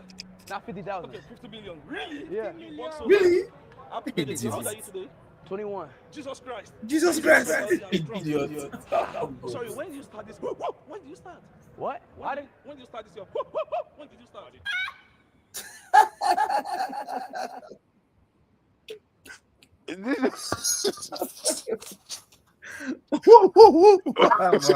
Oh God. You see, Shit, man. is this what we are elevating now? We elevate useless people that talk nonsense, that don't know what they're talking about. It's Lagos, so is this Mumu Lagos? That is what we are dealing with. That is the best interviewer in Mumu Nigeria. Lagos. He didn't even know the age of the person he was interviewing. He Jesus didn't Christ. have a. Okay, please go ahead. I don't know what you make of it, because this is really embarrassing. I don't know whether you even checked ISO speed up. I have never felt so embarrassed by Nigeria. This is bad. And you're muted. All the while I was listening, I was hearing gun. Everything is about gun. Now we jump to begging. Which one are we, is it begging we are talking about right now, or we are talking about gun? Because it was all about argument of gun, But I think the issue of, let me talk about the issue of begging. I don't know any other thing you guys are talking about. I think that we used to say that charity begins at home. If you have to be honest with you here, most of us here don't give our brothers or sisters money to do anything for us in Nigeria. And all of us know the reason why we don't do that. You just have to be honest with yourself. Because even your brother or your sister you think that is going to do the thing for you, they are the people who are going to make you dry. Because everything they have to do for you, they will add 1,000% to it. You see, people, sometimes you are from Imo State, but somebody from Anambra State, your friend, is doing something for you in your village. If you have to be honest with you, that's what is happening in Nigeria. So it's a moral decay that we have in Nigeria, that nobody want to do anything free, not only doing something with, with joy and happiness. You feel fulfilled that you were able to do something for forefather who is not available, and stop thinking about the reward you're going to get later. Right? So it is something that has been imbibed in Nigeria. Are you going to blame the people that are begging? Your so-called leaders, they put them in a situation where they have to see that begging is normal, because they are stealing the common way that belongs to everybody. Right? So when you see a situation like that, the person that is begging you, is there anywhere in Nigeria, if you are honest with you, Maska is in Nigeria, is there any office in Nigeria today that you are going to enter and you are going to get the paper that you need free, even stamp? Is there anywhere that it happens in Nigeria? It does not happen. And they will tell you, if you don't pay money for that stamp, you are not getting anything. And that's the point. That's the story. Have you ever have a document where you live and you ask somebody to go and, okay, example, foreign ministry, maybe you don't have anybody in Abuja and you want to go to Lagos where they have the liaison office. The same charge they will charge you in Abuja is that what they will charge you in Lagos. They tell you, if you don't want to go to Abuja, so we're in a situation whereby that nothing is working. It's the same thing. In Nigeria, we have, politicians has made Nigerians, a lot of us have no conscience anymore, as long as it has to do with money. Because you that live in abroad, they think that there is a way you planted dollar in your backyard. So every 6 months, you go and pluck your dollar. And everybody want to take advantage of that. So the idea you have a mind to bless somebody has already gone out of Nigeria. And even when you decide to bless somebody in Nigeria, he or she will think that it is his entitlement that you have to do it. There is no more appreciation of trying to bless somebody out of your own heart. Because it's normal. I'm a Christian. The Bible says giving is more profitable for me to receive. And now, if you give now, they think that it is your right that you have to give, right? So it is from your home. Because what we are discussing about what is happening in Lagos, what is happening in your home, your backyard, in your own family also. I just give you an example. Somebody passed away. that my family, everybody has to go. My senior brother, who was supposed to go, was not feeling good. He sent money for transportation, for food, for drink, for everything. He chartered the bus that is going to take the whole people to the place. And I sent money, and I said, this is the way the money will be given. But I said on one condition, because what I'm trying to tell you is the way I do. After bringing all those things, they told my uncle's son that before they will go to that burial, that we have to pay. If we have to give them money before they can go with the bus. That my senior brother have to pay them money for them to go. If not, they are not going to go. And when my senior brother told me, I told the guy, listen, those money that I wrote names for the people that are going to, the elderly one that are supposed to get that money after the burial, keep the money. If it is only you that is going to go to that burial, go to burial with everything that we have been bought to go to the burial. And he ended up, most of the people that were supposed to go did not go because they didn't give them money. And when he came back, I told him, take those money to certain people, certain women in the villages that I know that, you know, I said, go and bless so people in the village. So this is what I'm telling you. A lot of us who are living outside Nigeria here, we you know, our families sometimes turn us into a money-making machine because everything you have to do, they have to charge you what they're going to do, even though that they are going to be the people that are going to benefit from everything you're doing. But no, because they believe that it is an entitlement that you have to give them money. They forget that every celebration, every Christmas, every New Year, every Easter, every whatever celebration that is being made, you try to bless as much as you can. It doesn't matter to them anything. So it is something that we all should understand, that all of us are victim of that. Because I am telling you, most of us who live here, for you to go and legalize a document, even in your own local government, it will cost you more than even when you fly yourself to go and do it. Even though when you go, they find out that you're from outside. That's another double wahala, because you're going to pay from your nose. Because everybody wants to take advantage. After all, this is my chance. At the end of the day, they don't pay me salary. I've been working in the local government for almost 6 months and I have not received my salary. So they see forefathers that somebody go and whisper in the ear somebody of the chairman or secretary or whoever in the local. That guy came from London. Okay. You want to get this paper? They will tell you, they will read so many things for you in order to make sure that they're not thinking about you coming tomorrow to do for another day. That time you came, they want to take everything at once. So it's not a matter of Nigeria is begging. Some of this begging is based on is a kind of people think as if it is a culture something. But when you're talking about the issue of Lagos, right?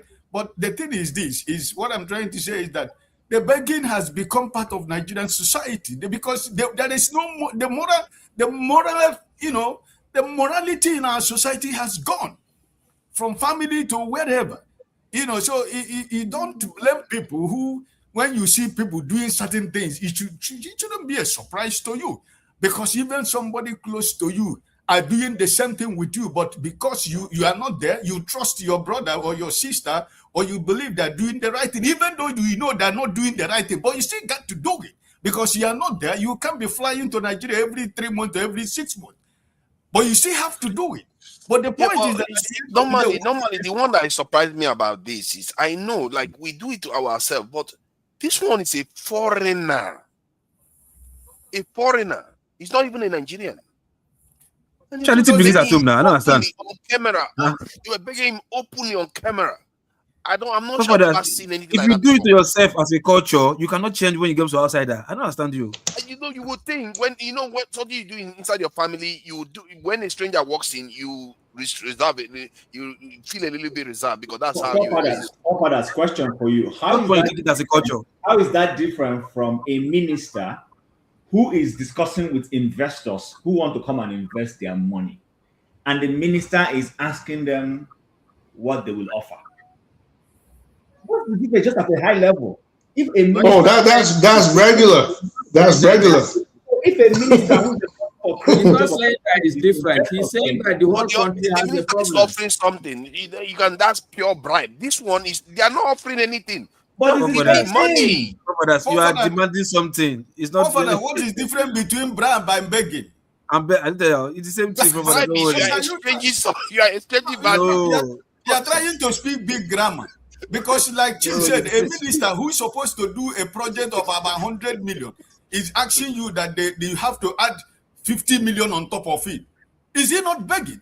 And he will tell you, if you don't give me this, I have another person who is going to do that job for me at That that is why price. it's not begging. That is exchange of What value. is it? But this one is exchanging nothing. Just Yeah, but begging. for Give me money. example, listen, for example, in Lagos, 90 people who live in Lagos, I lived in Lagos for 18 years. Most people who live in Lagos, everybody behave like Abure, because it's just part of Lagos.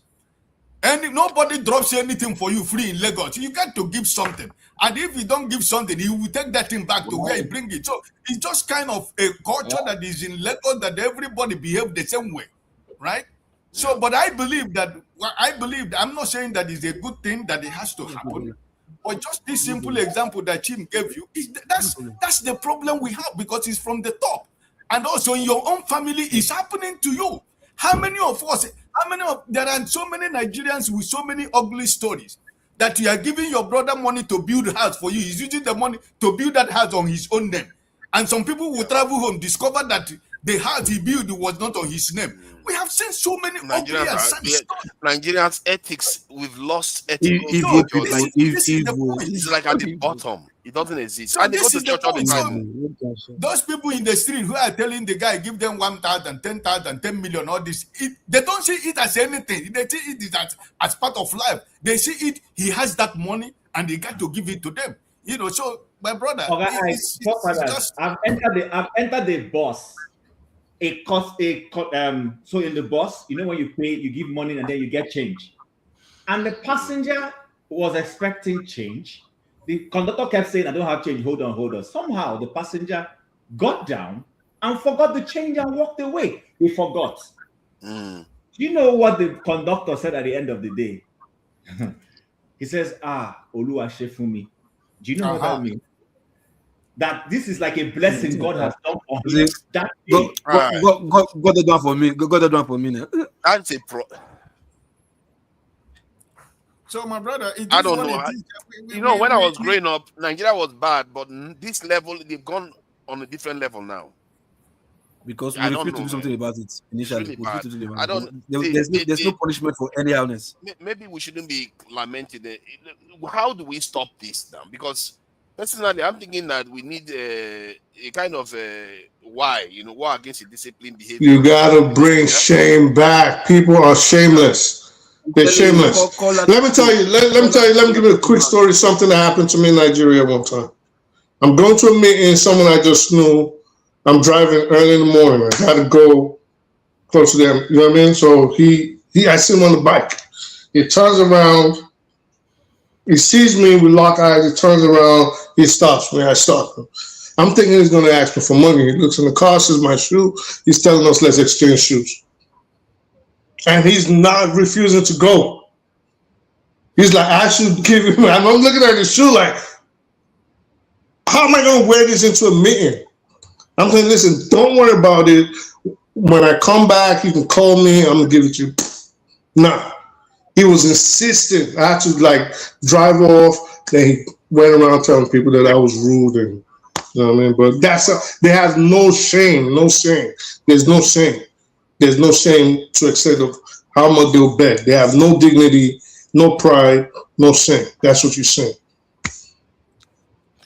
Man, God help us. God help us. I think he just needs somebody that is willing to, according to who said that maybe his family member will have to be.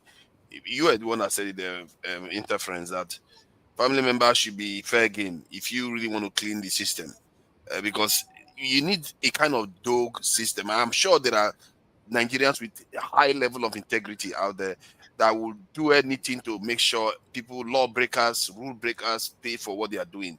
You need someone like that to go from each department, keep eating all these crazes, and set an example. 2-3 months, you'll see that they'll shape up. very quickly. First, you still have to surround yourself with like minds, or else if you are there one man. Oh yes, you have to now. You have to have full authority. And first of all, have the police, have the judges, the lawyers, and have the prisons ready, because they will be just build them ready and I'm coming through. And when I'm coming through, just know you are going down. If I catch you, they need to just go build a prison in the middle of a crocodile-infested place. No, I'm serious. Spend like 50,000, so you're not gonna escape. If you escape, you're gonna get eaten by the crocodiles. Okay, and as time goes on, we keep building it. But all those touts awaiting trial, all of them, you just start bundling them up and throwing them there and leaving them there, forgetting them there. You got to clean up the society, and the ones that don't leave, they're going to run away when they hear about what's going on. That would be against human rights. And No. You will have to violate it at some point. It's sad, but you will have to. You have to clean it up. You have to clean it up. And it's doable. It's not like undoable. If a president is serious, empower one person that you know is high-level intelligence, surrounding with people, loyal people that are going to do the job, line up the judges, line up. They do that in this country. When there was a riot in this country, you need to see the judges were working 24/7. Like they were convicting people left and right. If they catch you stealing one leg of shoe, they will convict you. Well, if that was possible, then Yaya Bello would be in prison under this. Exactly. That's what I mean. Now, if you mean business, you send this person in, and the moment they go, Yaya Bello is previous one. We're talking about people still defecate in the streets. People still defecate on the streets in Nigeria. They were showing some people that went for Dirty December. People are actually pulling out their slung and peeing. Looking at the woman like this, peeing, defecating. Like, come on, son. Like, at what point does your IQ tell you you're acting like an animal? At what point does your brain tell you? Even worse, even in Africa now, like we are not even living up to African standard anymore. That is how bad it is now. It's really bad. Like Kenya, Ethiopia, South Africa, Zimbabwe. We are not even living up to their standard anymore. It's getting out of control. Something needs to be done. I don't know whether this president is interested in it, but any president that is interested in it, she just appoints somebody with high integrity, go from one ministry to another, and keep circling. And have because one of the problems in Nigeria is that the legal system, judiciary is a paralytic system whereby they keep adjourning and adjourning. No. That should stop. They should make sure they try the case, find somebody guilty, send them to prison. And have the prisons ready, build the prisons, and let people know this is what is going to happen, because we have to sooner or later have our societies get organized. I don't know. This is really it's getting out of control, and it's becoming really embarrassing. We are going to lose tourism. We are going to lose investment because ordinary building ordinances they don't follow. Forefathers, I've sent you a video. There's a lady called Ichi Boots. She writes the one. So she came to Nigeria. Police were asked. I sent her a play from minute 7.5. You'll see the embarrassment, and this is not new. So it's someone that was popular now. Ichi Boots. I need money. Give me money. We're asking her for bribe. That white lady. We don't even do. Look at the interviewer. Pella is trying to cloud. This thing they call clout, catching crews. The culture, the young people, I feel sorry for them, but the only hope they have is just so. That one, I'm not even angry for that incident, because for me, it's just like, what is his educational background? Nothing. What is it like? Why did it not happen anywhere else in Africa? Why is it only Nigeria all the time? Because we clap on nuisance, we reward nuisance. You understand? Because there are too many nuisances in that Lagos. That on a very good day, if not for this, this country has gone to the dogs. No, but this Lagos is just too it's just too much. It's just like it's just on your face. Other states this thing you are saying now, this thing you are saying is the major problem in this country. When something starts, people will ignore it. Exactly. No, not exactly. You are saying that he's the one now in Lagos. I'm saying that this is everywhere. No. See, my brother, the thing is this, I'm not saying that if you don't start, don't make sorry, it. we But don't have like a lot when of it time comes in to talk Minas, diaspora voting. We need to go to Tony so that we can get to you, because people keep coming in and no, the people are not finishing. Nah, John Abba hasn't spoken. Yeah, because Anyway, I'm taking gentlemen, people good out. night, everybody. Let me go and sleep. At least. Yeah, thank you for That's joining okay. us and sharing your own experience. I have to say this is a problem. It's solvable. It's solvable. It's not like we are saying our politicians can solve everything, but this one they can deal with this one if they mean business. I don't see why they can't keep their streets clean. They can't tell people to stop dropping rubbish all over the place or poo-pooing outside constantly. It's like, what is this? Build this in toilets for people to go and use, and if they mess it up, man, you send them to guard room or whatever you need to do, man. Somebody needs to do something about it. We cannot carry on like this. We can't even, we're not meeting African standard. This is bad. We can't even meet African standard anymore. Let me throw you a joke before Tony comes in. The former chairman of PDP, Obulafo, went abroad with a select number of the selected. I got this news from somebody, popular person, Fumi Yanda. So they went to Austria. And they went, you know, the way it is here that every gas station has a washroom on the highway. So they went in, they saw the beauty. He was the PDP chairman then. You know what he came out and said? He said, what is wrong with us in Nigeria? You guys find the joke in that. This is somebody who was close to government. He didn't know why people started laughing. Then he caught himself in the joke and said, he realized what he said. He said, what is wrong with us? The point I'm making is we have people who travel abroad. We have people who travel abroad in high level, come back and can't implement the basics of the things they see in the nations they go on holiday for. Scary. It's scary. I find that mysterious. Even in the Nigerian embassy, they will tell you to go and in the UK, they will tell you to go and get postal order. It's like, who uses postal order? We in 1975. But they will make you go and do it. And those same people that ambassador there, well, you once lived in the West, he knows how the system works, and he will still subject his people to that low-level existence. Man, our people, I don't know what is wrong with us.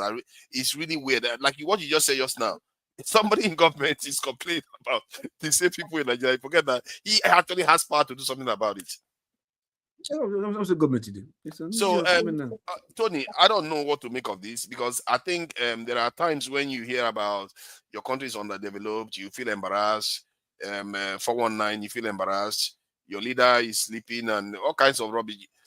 But this one, what makes it pain more is that the next generation have now taken this on. Not just the honorary next generation, the diaspora next generation. We're talking about Black Americans, Caribbean, Brazilians, not to mention all the other people watching. Young people have seen Nigeria and said, you know what, maybe I should speed left Nigeria not to embarrass Nigeria even more. Like before it gets out of control. Because the damage will be repairable. Imagine if he stays 2 days and something else happens. So how do we truly remedy this? Try to be as practical as possible, because I think you know Nigeria to an extent. How do we remedy this situation we are in? Have our streets be clean? Have our people not just go and start begging unknown human beings, strangers' money? How do we remedy this? It has to stop. Thank you, Fafalas. Greetings, everybody. This is a very, very important discussion, and I think it's very, very instructive what we're talking about here and relevant. I listened to Mazi Opara, Ike, and I also heard part of what Chim said, and Masker. You see, Professor Wole Soyinka said years ago that this is a wasted generation. He didn't go deep to expatiate what he meant by that. But I think when you look at the discussion today, what we're saying, I think it becomes very clear what he's saying. Late Professor Chinua Achebe also wrote a book, one of the books, There Was a Country, apparently referring to Nigeria. I think that Nigeria is gone. There's total decay. The entire population is pauperized. So the culture, what some people have called the culture of begging, is real. And it's from the top to bottom. The big men beg. If you have been a contractor in Nigeria, I have had positions where I have to move my files, my papers, after doing jobs, or even before you get a job, from table to table and so on. And it's hell, the experience you go through. The implication is that because you know that is going to happen, your quotation is going to be very, very high. Because otherwise, you can't do the job. You can't do the job. No matter how honest you think you are. That's the reality. It's either you want the job or you don't want the job. You know, it didn't start now. It didn't start with this government. And it has continued. There used to be a traditional way of begging many years ago. But now there's also what you call executive begging. I remember when I was, in Lagos before I moved down here. At the bus stop, you'll be driving and you see a young man dressed so well with tie. With a jerry can. And then you wind down it comes to close to your, your window, you wind down. And then because you're looking at him and, he wants to say something to you. So this must be, and then he says, please, I was just passing by and they stole my wallet. Could you just help me? And you dip your hands in your pocket and you give him some money. And the next day you drive somewhere else, you see the same guy, the same story. Yet, Someone go with jerry can, yeah, and tell you my food just finished in that day, please. So they'll show you the can, my card before you please give me something to buy fuel. They do that. So but even from the very young ones, I listened to AY and AY was saying, somebody told him that he has to give. AY was unkind. That is the truth. He was unkind to that person because that's the culture. The naira, the pounds, the dollar, the euro. I mean, forget not naira. The dollar, the pounds, the euro, the Dutch mark. They carry more weight than the naira. People feel glad when you give them foreign currency compared to the naira. In fact, the reason why Nigerian politicians prefer to give contracts to people abroad than people here? Because they are not caught up with the culture now. No. He doesn't even employ a Nigerian to head his company. No, that's not it. It's not because I concede that yes, they do some good job. Foreigners do some good. Nigerians also do some good job. But the point is that by the time you mark it up, when you tell them to mark it up for you with so amount, and then you get the money in dollar. Yeah. And you put it somewhere. That fuels the bureau de change. They can hold the money there and use it to trade. So they start business. Man, and if you are in a seat where this... Sorry for interrupting you. Man, some of all this is... this week, I've been seeing things that just makes me very, very embarrassed. Really, the embarrassment is out of control. Do you know, like, I should speed himself.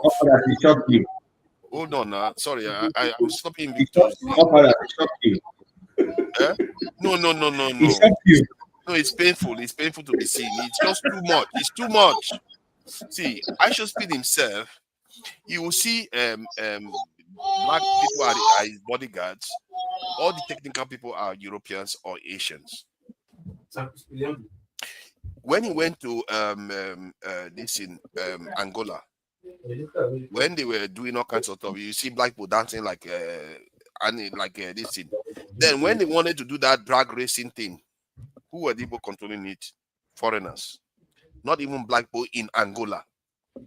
It's like, why are we not there when it comes to technical stuff? Why are we not present when it comes to actually doing things in technical stuff? It's like, it's like we still live in the 18th century where we just further, you know, we shake our backside and that's it.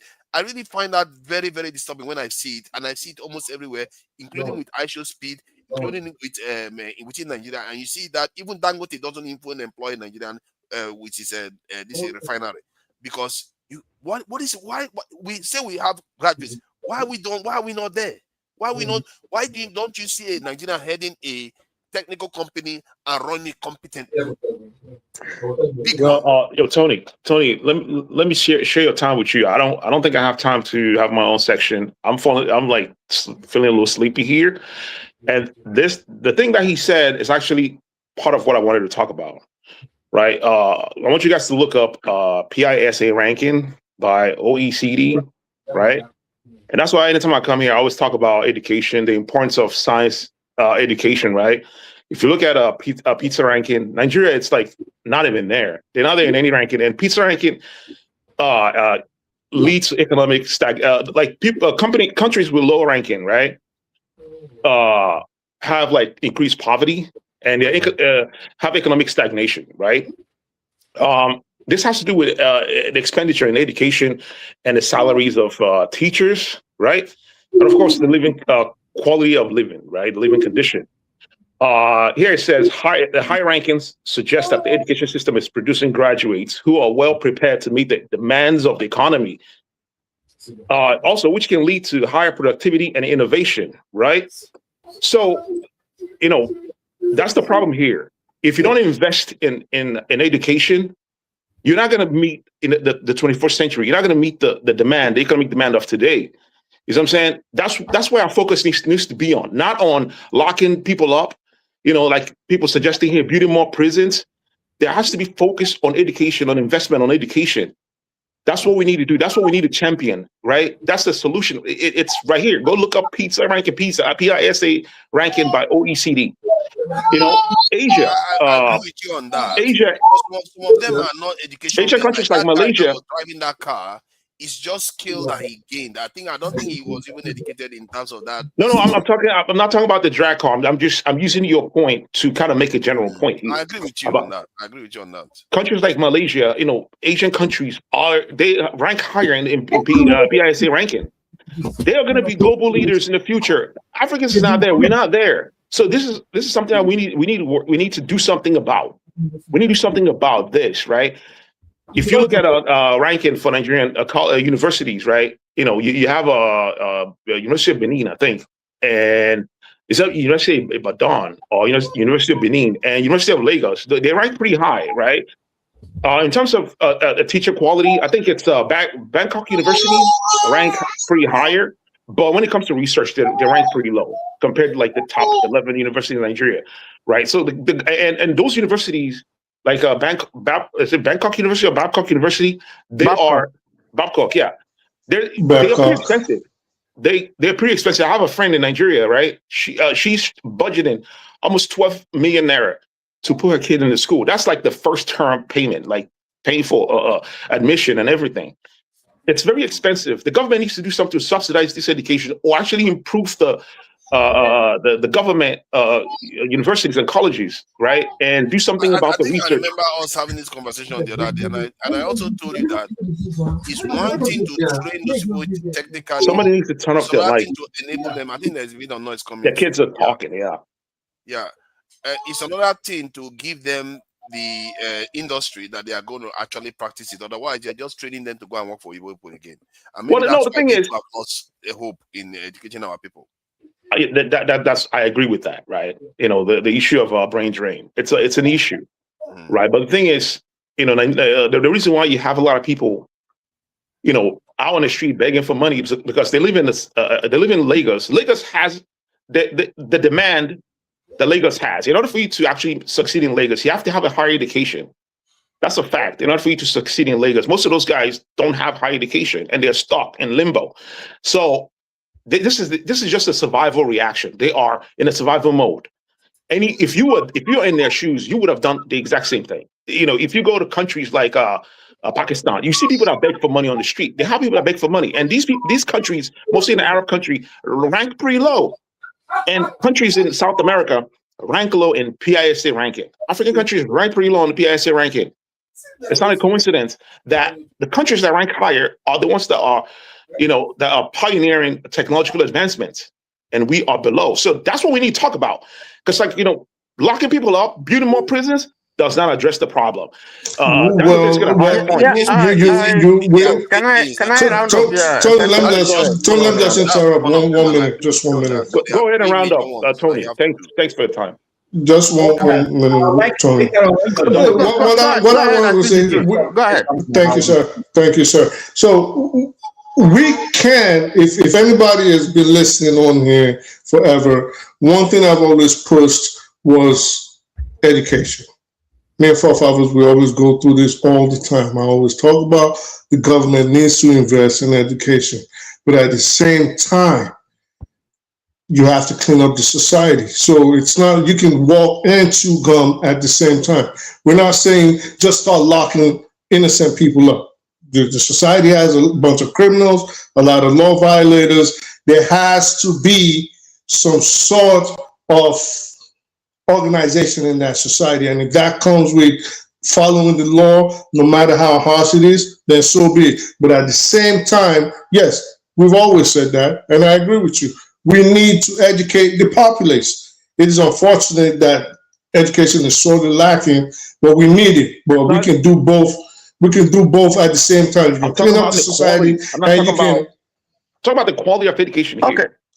Educate. Of course, I'm not asking. I'm not. Of course, if we say education, we all know we want quality education. Everybody knows we want quality education. I think can I round up? Let me just round up, please. Thanks, Tony. Yeah.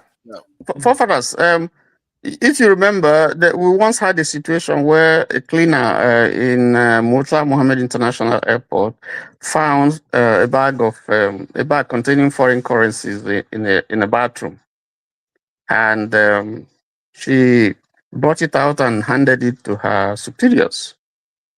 And if you read some of the things that were written in social media, insulting and abusing her, that God had given her opportunity to make money, and then she just went and frittered it away. So you see the culture. You see they just mistakenly transferred $300 million to a woman, $300 million to a woman account. Same thing happens. She gave it back. They started insulting her in Nigeria. Yeah. So when you behave that way, they see you as, behaving like someone who, it's a culture. I mean, they're looking at it as something that is not part of our culture, that you did something obscene. Which is crazy because which is unfortunate. So what are the solutions? For me, yes, education is important. But they don't understand. I don't think national orientation is important here, because what are you orientating? People know what is right, they know what is wrong. I think what is most critical is leadership. Because if I can look up and I see that the people who are leading me are criminals, people who have been convicted here and there, whether they are governors, whether they are chief of staff, or they are senators or members of House of Representatives or assemblymen or so, or some people, if I can see someone who stole billions, someone like Maina, and then he's been honored to chair one of the very reputable organizations in Nigeria, calls him and makes him one of their board members or chair or whatever. You see the kind of society that we're building. So leadership is very, very critical. And like Obi would say, if you are not stealing, the people below you will not steal. And that's why leadership is critical. The kind of people, the kind of person, first of all, who has executive power, who is up, is important, because he becomes a mentor. But if you are compromised somehow, how can you say to someone who is behind you or below you not to chop when you are chopping? It is not possible. That message will not sink. So we need to tear down. We need to really tear down and begin to build afresh, because it's a cancer. People around you that believe in not stealing too now. I'm done. Everybody else speak. I have to say something on this, please. I think it's Jonah, but I'm trying to get through everybody. Will you let me speak today? I can just let it flow. I'm in a hurry. Just Okay, 2 minutes. I Please. have to time it now. I have to time it. Otherwise, everybody's not going to be able to speak. And we are running out. We are running out of time now. Fafa, give me a minute. Give me 1 minute. I just have 1 minute, please. Just give me 1 minute. Okay, Sandika, 1 minute, please. Okay, so this is, I want to push back on, what everyone's just saying over here, and the whole concept of tearing down and building from grounds up. You have to provide a blueprint of how we will do that, because that's not an easy concept. Tearing the system down and building from ground up, it's not an easy concept. Also, there are crime committed in America. There are people here in America that are victims of crime. If you go on the internet, you will find them. These are the things that happen in every society, right? Unfortunately, I just didn't have a good experience. Of course, because of where he was in Lagos, I bet you a large percentage of Lagosians are pretty good people. The ones that I've met, the ones that I've spoken with are pretty good people. They're not, those people, I should speak live, are not a representation of our country. All right. So let's not build that narrative here. Right. Also, of course, what we've seen is a feedback loop of poverty. That's what it is. Okay. And there are also issue of cognitive dissonance, right? Sorry. Of course. Yeah, time is up. All right. Thanks. That's it. Nice one. I hear what you're saying. I beg. I'm not sure they are not part of our country. Nobody's denying that Nigerians are like that too. 1 minute, please. If somebody came and say, "Oh, that's not Nigerians," Is it my turn? Okay. Please, I'm begging for 1 minute, please. Only 1 minute, please. Hold on. Let me find the I person. beg. I dey for work. Make I just give me 1 minute. Make I disappear, please. He's coming too. It's only 1 minute. I want Father. I'm begging. Yeah, hold on. I'm just begging it's you Jonaba. guys. Jonaba is supposed to speak though. Okay, Jonaba, what do you make of it? Should he have 1 minute? Jonaba, because make you give me 1 minute. No, sir, but Jonaba came after me now. Before that, so he was here before me. Loco, my brother, I beg. 1 minute, I beg. No, I don't be back person now. You can speak. No, I just return. You can speak. Give him 1 minute, please. 1 minute. Only 1 minute. I won't pass 1 minute. Strictly 1 minute. Okay, should I go? Yes, please. Okay, my brother, thank you for giving me this 1 minute. I've been laughing my head off, enjoying waiting at the talk, especially the last guy we just talk now. He was trying to speak American English, telling us that he met very good people in Nigeria and whatever, we shouldn't paint Nigeria with one brush. Forefathers and brothers and sisters, you see, these are the type of people where we say, the way he speaks, it's not a Nigerian, first of all. People will be Nigerian where they tell and say, "Na so it be there." You see, they come make arguments here, say, "No be so it be." I think you see the problem where they get sometimes for that our country. And lastly, let me just leave you guys with this: all the things we wanna talk here today, nobody brings solution how we go end that. Only brother Tony now talk. So Obi say something. The solution now we don't give una.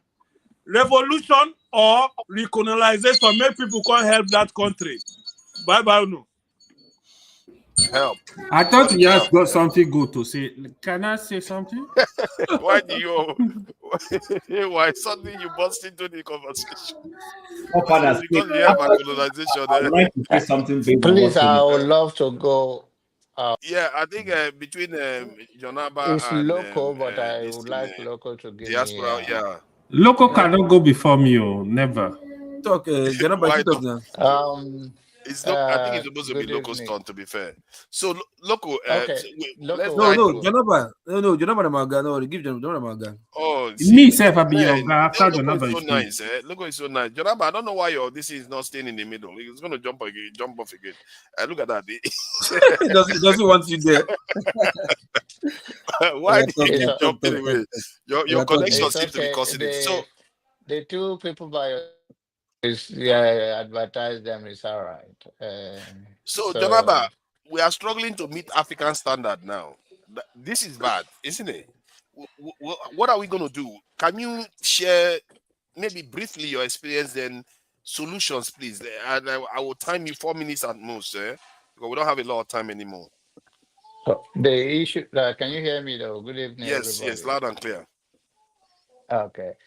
You talking about everybody have become Bambiala? Talking everybody because Exactly, Bambiala. That's what came to my mind. Bambiala. Hey.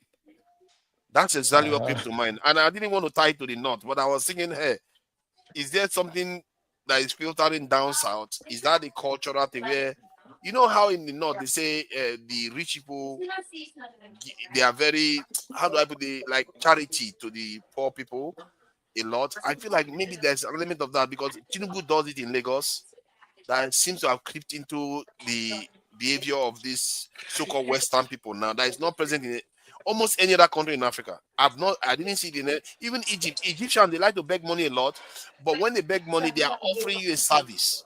They are telling you, buy this for me, buy this cloth for me, buy this hat for me, buy this jewelry for me. That's how they do it. They don't just come and say, give me money, give me money, give me money. That's what our people are doing. Have you ever seen anything like this before? I've not seen anything like this, but in my own time, I've never seen it. No country. Bamiala has been there for a long time. The only thing is that you guys from the south used to demonize the north one, approach one. But they're all there. They're in Lagos. They're in every part of Nigeria. The only thing, when you guys dress in your beautiful attire, then it become like your own begging is suffocated. And so it's about suffocation. Your own, you beg as educated people, and this straight on the street. So beggar is beggar, but you guys just make it Bamiala become a northern thing. Everybody is a Bamiala in Nigeria. So I have to say that I don't, when I only one thing that always make my blood pressure go up. When you guys go to be say that the top is if the person you're on top, you are not stealing the bottom will not. Or be that one election on stealing more than your election being rigged again. I don't understand that we set our standards so low that we do not see anything wrong. Then we say, oh, sin is not a sin, or sin is less a sin when it's this person that committed it. That is the lowest thing you guys will bring here all the time, talk about to be. If it will be our savior or is the standard that we have to look into our politicians, then we are going nowhere. That's not true. It's not differently from these people. It's just like he's a smooth talker. Just like those pastors that are going after people's wife and people's children, and they will dress in a beautiful way, and this being hypocrite. The same word they are using is the same thing that are doing.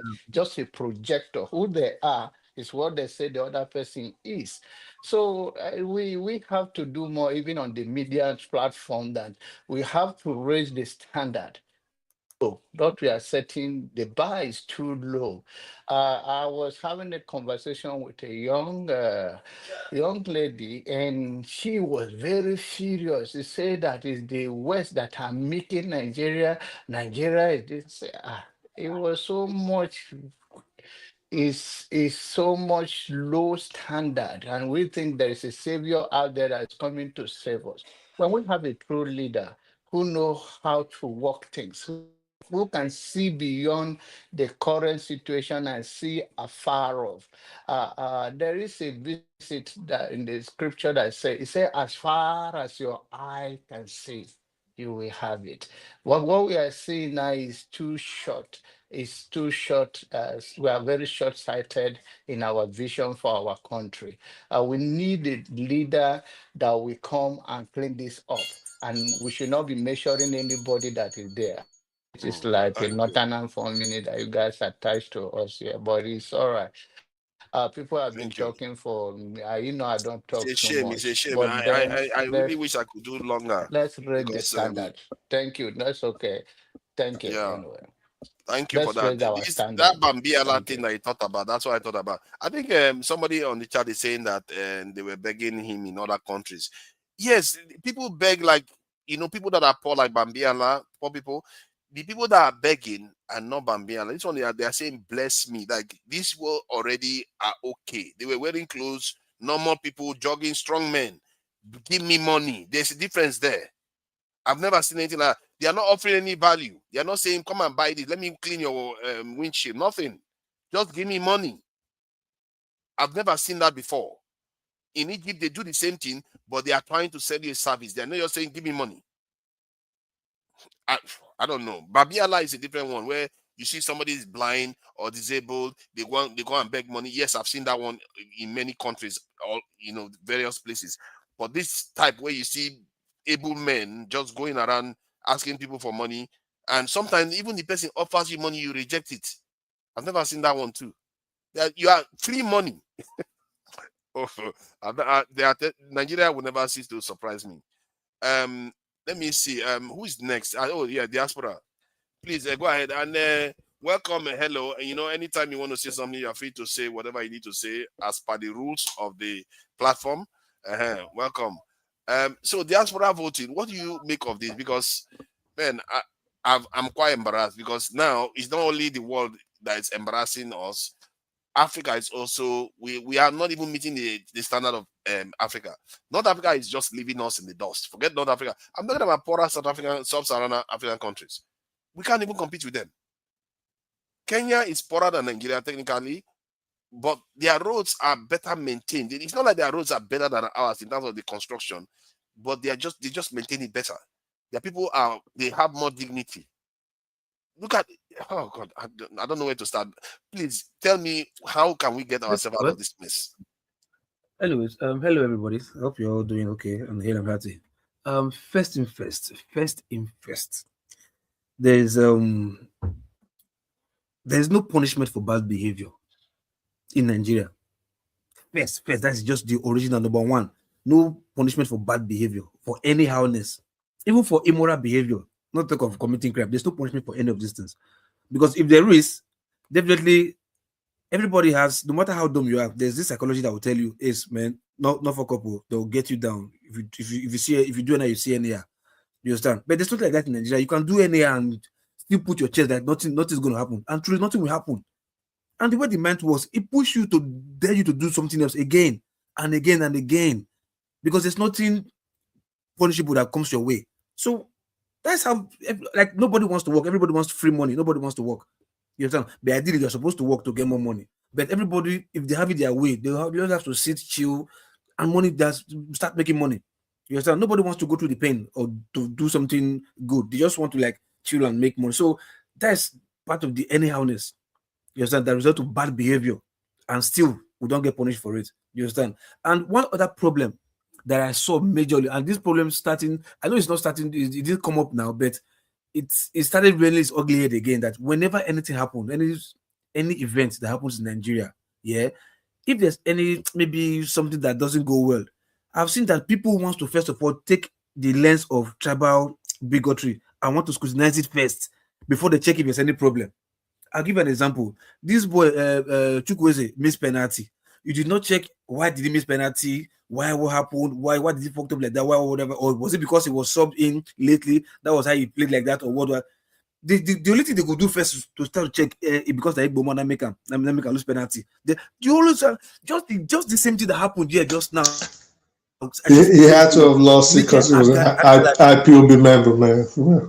And then the next match, Dele Kajuru lost, and they said it was a Yoruba man. Do you understand? So okay, look at the I should speed. Nike Adgale, this woman that struggled years and years and put Africa culture in the workplace. You understand? I should speed went there. You understand? Before whatever the woman said, like, oh, you are giving me a Yoruba vibe. I can't like you right now. Forefathers, they've called you many tribes because you give them different vibe. Yeah, the woman simply said, you are giving me Yoruba vibe. Not because like she can also say, you give me Aboki vibe, you give me Una Bros vibe. It can be anything. You understand? But people want to let this type of lens first. Why must she say that? The boy says an Igbo. How did the boy know it's an Igbo? The boy might have friends who are just being artists or whatever. Like, oh, I'm looking like Igbo man. I grab like Igbo. I'm thick like Igbo. I'm smart or fast like Igbo. It might just get that vibe and say, oh, why not Igbo? Why not Igbo? The man say, okay, no problem. And first, the boy that was teaching him how to dance, that boy, his name is Uche. It's an Igbo boy. So why first you want to put that tribal lens to like, they're trying to force me to be, like, why? And that's another problem that's still causing issue in Nigeria. You understand? So if in as much as you want to see anyhowness, this is also part of anyhowness. Anything that happens in Nigeria, you want to put in tribal lens first to check. Meanwhile, the problem is there facing you. Tackle the problem. No, you want to check which tribe came from first, so I will know how to tackle the problem. It is a problem in Nigeria too. And that needs to stop. It needs to stop. For these other people begging, it's still any others. Will you blame them? Carry your phone right now. Type celebrity beggar in Lagos. The boy is a known beggar. He lives in Via or Lekki. He's well to do, but he doesn't have a job. What he does is begging.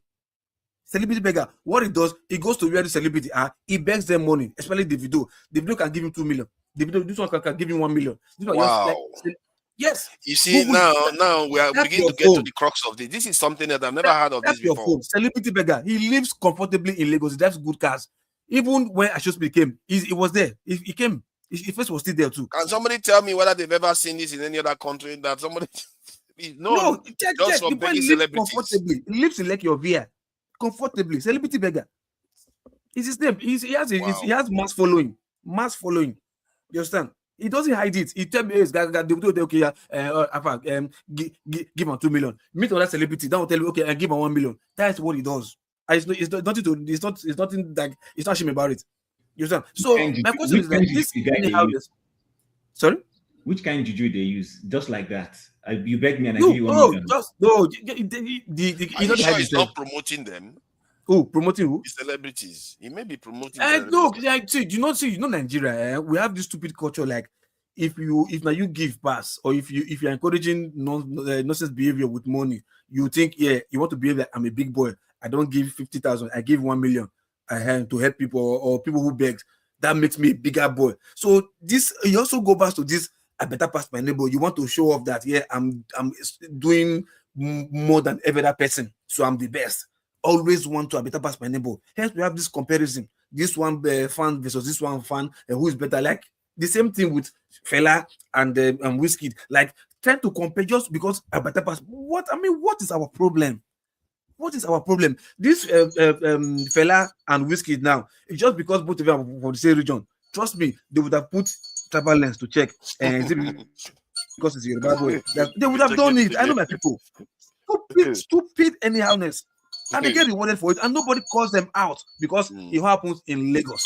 Because that's why I said this Lagos because they get to be and this internet of thing like mass following and they make money. Everybody wants to become social media content creator because they think there's money there, and you do nonsense. You have mass following, and nobody calls you out. Thank you. This has to stop. It's a culture that if we are not careful, it will even be worse than what we see in Asho Speed. You understand? Imagine somebody, that one that is saying, how do you do? Woo, woo, woo. So you don't know the meaning of back in your language. How do you do? Woo, woo, woo, woo. And you just people and go as again. He has mass following. What is that non-entity? What is it known for? To call women who hook up women, carry them online and turn around big ass. It's massive. It's massive and be shaking ass up and down. That's what it does. And you call that one that human being is supposed to be that person. That the human being is supposed to be that kind of person. But tomorrow now, that guy will still be moving somewhere. You see police go see they stay in bank. They do bounce and follow on. They do all the follow on. Wow. So in fact, look, things to be look, Nigeria, they got to just openly, the way China is doing it now, like if you don't have business in speaking on anything, if you speak to them, you go to jail. I think that's to come in Nigeria. That's interesting. If you don't have business in doing anything, if you are seeing there online, because what you don't know is look, when the generation whereby what people see, that's what shapes them, not by what they think or what they hear. Now it's what they see on TV and shapes them. So we should be careful out there what they show on this TV because local, you know they hear bell. The bell is up now, local. Oh, I don't know. I didn't know if I was time now. Oh no, he gone more than 2 minutes ago. He shot no, like four parrot eggs before. The point you made is a very, very important point because he may come across as being funny, doing how they are checking with the tribal. But it's true. It's a very, very serious point that you are making actually. Because I see that in Nigeria all the time. Like when I should speed, the next day nothing happened. No, somebody just brought a poster that I should speed. They showed the poster I should speed it like is injured. They said attack I should speed. It's like it turns out that it was completely fabricated. It's like why would anybody do that? I will saw one guy, one guy from the Southeast. He has a channel from Southeast to you. He does most Southeast stuff. You understand? There was a place when Ashes was driving. He just mistakenly used his slip racist sleep like because we were tired or whatever. Just like next thing they started putting narrative. The boy said Lagos is smelling. He said Lagos is smelling. He said Lagos is smelling. It's like what? And this boy is from child to state definitely. So he just want to also put that stereotype to Yoruba narrative that Lagos is smelling. Just to throw a shot. So man, look, god damn it. Yeah, I don't know. and Southeasterners, when you are the one doing it, they don't do that. See, that's it. That's why I said it here some time ago. Every time people that are complaining from you are the first to jump online to go and complain about it. I said this some time ago. I think it was last year. People from Southeast are complaining. They are like the Yorubas and this answer they are complaining about. They are the same people. They are like the same. They are similar people. It's just that because they are on the receiving end of somehow they shout. They are like they are the same people. Trust me, they are the same. I know them. Sorry, I wanted to say something. Unless you want to give the lady the slot to speak first, but I wanted to say something. She wants to speak. She can take it. She can speak anytime. Okay. I just want to know. Sorry. She can put up her hand now to speak now if you want to. I'll put up my hand, please. Loco, not today. Thank you. So I want to. Which one be not today now? And they say if you want to speak, you can put up your hand. Which one be not today? I don't understand you. I beg, just calm down. Calm your nerves, please. Stay in your lane. I beg. I take God beg you, please. I just want to. For what now? I don't want to jump the line. Now, please. Now, don't raise your voice at me, please. I just want to say I don't want to. Make her straight now. Look, leave my sister. Leave her alone now. Hello. No, she attacked me now. She call my name. She attacked me now. Why should she call my name attack me? Why should they call my name attack me? Please now. Loco, just leave it. Loco, let her be. Let her cut. Me, I don't go bend for you. I don't care whether I be woman or not be woman. All I want to say is that I don't want to jump the queue. I'm happy to be behind the person. I'm happy to allow people that came before me to speak. That's all I wanted to say. Thank you very much. Thank you. I appreciate that. I think everybody has spoken now. Put up hand to speak now. Everybody has spoken technically. Jimmy, wanted to say something. Yes, sorry. Thanks if you just give me. So, it is in respect to, because we've been giving solutions. I don't think since we started talking here, many of us have given solutions. We talked about the National Orientation Commission and how that helped in the military era. Let me just add one thing. You see, I think when it comes to Nigeria's challenges, one of the things that I believe we're overlooking is our politics. Politics, economy, education, science and tech and everything is in that order. If we don't get the politics right, the economy will not be right. It's a fact. If you go read series of books or follow people, you will discover that the politics, for every politics that the economy flows from, there is always a class of people who get power. And when they get that power and play their politics now influences the economy of the nation. Listen, let's take, and I don't intentionally pick on Tinubu, but let's use him as a case in point since we're having this conversation. This man has an idea of how he wants to play politics. It is a prependal politics he plays. It's a politics that is dependent on subserviency. He brings his cronies around him. He does this all the time. And then they have a plan on how they want to marshal the economy, sometimes selfishly for their own interest. They want to create, because every political system wants to create its own economic stooges. Any big man who, even Donald Trump in the US, who is president, he's creating economy for some people.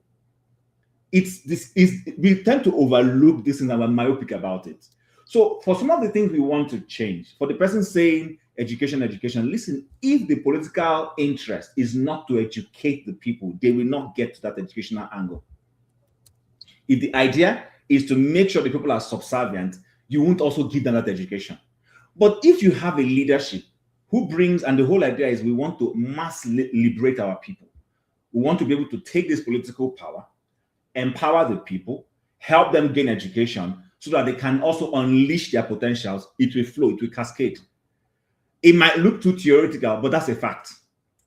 When former President Buhari was in office, please, let's be honest, go and look at how the system flowed versus when we had an Obasanjo or even a Jonathan.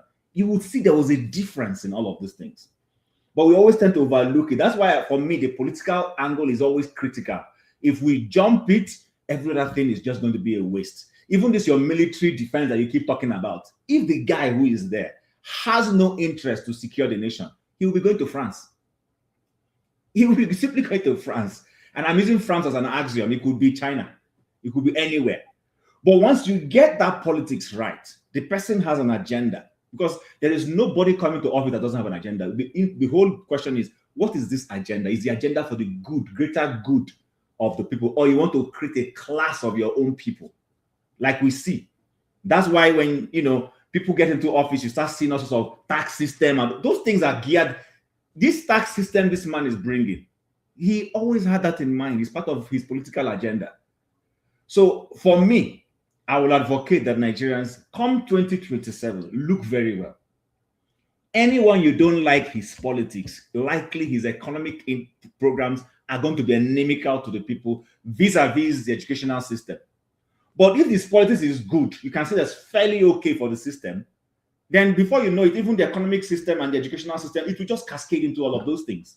It's simple logic, but sometimes we skip it. Nobody wakes up. Yeah, go ahead and say what you want to say. Yeah, the thing about the politics is that we have so many different types of politics around the world. And when I talk about security, you see, like Boris Yeltsin was doing exactly what you're saying. He had very bad politics. All he did was run to Washington, drunk, begging for money constantly. But because they had security, when Putin came in, he had something to build from. Immediately within 4 years, he turned the country around. I witnessed this happen. He turned the country that they were calling a third-rate country. They were calling it Russia a third-rate country when Putin and Yeltsin was there. They have videos of Clinton laughing at Yeltsin when he was making his speech. It was like a joke. The mafia was running the country, but because security was already in place, the security is like a knife or a gun. You already have them, whether the person is using it or not. The person that will have common sense, the moment they show up, that country is back. But if you don't have it, you're going to go to hell to get it. Let me use a little example. Why do you think, tell me why it would be in the man who is in office now's interest to remove touts? Aren't touts part of the instrument he uses to get to office and to accomplish his political goals? That's what I find puzzling. They don't need touts. But that's the point I'm making. That's his politics. So because it's his politics, he can't educate those people to do better. He wants them to stay in that frame where he can always call on them to accomplish his objectives. Use them for his bid. That's the point. So, and why I'm saying is for those who are saying, educate mass, a leader who has no interest in your children cannot mass educate them because that's not his interest. But somebody who is telling you, listen, let's have a good politics, likely would want to train your children. It's a simple Jim, though, have you ever seen a Nigerian, like when you're having all this conversation, that is not interested in having Nigerians educated? A lot of them now. Hold on. Let me take the one Nigerians like on this panel. If you ask everybody on this panel, they want Nigerians to be educated. That's what we're saying until we get to the office and we see it. Exactly. That's the thing. Why did they transform to something else? Okay, good. So listen, I'm going to take the man Awolowo because at least we can relate with that. His politics was that he wanted his people to be, enlightened. And you could see that even as premier in that little place where he was as premier, free education, infrastructure, he was doing a lot of things. Listen, we might have other things to say about him, especially when it comes to ethnicity and code, those who want to go that line. But you could see clearly this guy's roadmap of what he was trying to accomplish. And the southwest of Nigeria is still enjoying the vegetables of that thing till today. But the one who is in Aso Rock now, right now, let's take his Lagos. What was his educational policy in Lagos State? What was his educational policy in Lagos State? Everything he did in Lagos State was to entrench himself and his family so that he can consolidate. That's the point I'm making, and that's his politics. His politics is to subjugate people. Listen, forget all these things you see. That is his politics. And your politics will showcase in the economy. You're only creating a few people who benefit. You're creating a few people who are educated. The whole idea is when I finish my son, my daughter, my wife, everything. Listen, open your eyes, it's clear. The thing is we live in denial a lot, most of the time. But when a man has a good politics, it will showcase in the education. It's just, you can't give what you don't have. And that's why for this man to say you're going to come to office and then you get good people to run a Doge, no, it's not going to happen. Will he submit himself to Doge himself? He won't. You could defend some areas because there is this other school of thought that says you can even get bad leaders to do the right thing if you have the right kind of followers and the right kind of people surrounding him. You can get them to do the right thing. So it's a feedback loop. I agree with you on your point. And regarding this education thing, when we were talking about technological revolution, I wanted to add that when I put technological revolution on mine, that includes education and industry. We always talk about education, we don't talk about the industry. Because if you don't build the industry, you're just giving them to other people to go and work for other people. That's what I see happening in Nigeria all the time. But that's, so, but that's the point now. So take, for instance, I know every time I say this, people, like, when somebody was saying that Lagos is congested, why wouldn't Lagos be congested? When there's no clear-cut program or plan to ensure that the place does not hold everything. I'm not against Lagos State, but I'm simply saying there's some basic things government would have done to ensure that this one place is not saturated with everything. With almost everything. Yeah. Everything is there. Listen, brotherly, seaport is a national asset that includes national security. Seaport. So why don't you, Port Harcourt is only allowed for oil and gas. Oil and gas. Put these things very well. Let there be a competition, and then you will see how the whole place will bloom. But when you force everyone to go through Lagos Seaport, Badagry Seaport, the one that they have built in Ekpe or Lekki or whatever, you are forcing one place to carry more than it can carry. You're forcing one place. But when you liberalize these things, then those who are, you see that there are people who have no business coming to Lagos. There are people who don't. But Chim, all of this is not going to work, or it's not going to be achievable insofar as the federal government is as powerful as it is. I agree with everything you say, but we have to somehow divest some of the powers that the federal government holds on, for example, the ports, right? Why can't they be region run? Why can't they be state run? You get what I'm saying? I speak the truth. Those things can still be in the exclusive federal list. And we have somebody to say, even though it's on the exclusive federal list, the seaport in Port Harcourt still belongs to the federal government. Liberalize it, let it work. I know people who live in Ibadan who don't want to live in Lagos. I have a friend who, she was living in Ibadan, coming to Lagos every day to work. Monday, she comes to Lagos to work. Friday, as she's leaving, she's going back to Ibadan. And I asked her why. She said she can't stand Lagos. This is not an Igbo person.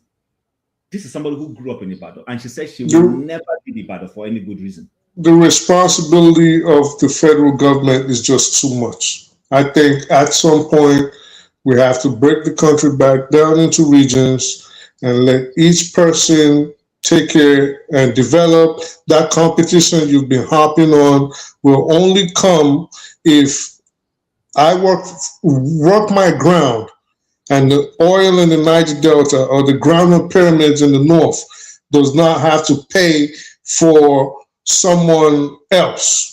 You get what I'm saying? So whatever we own, whatever we can manufacture, whatever we can sell, whatever we can produce, we use it for our people, and then we pay taxes to the federal government.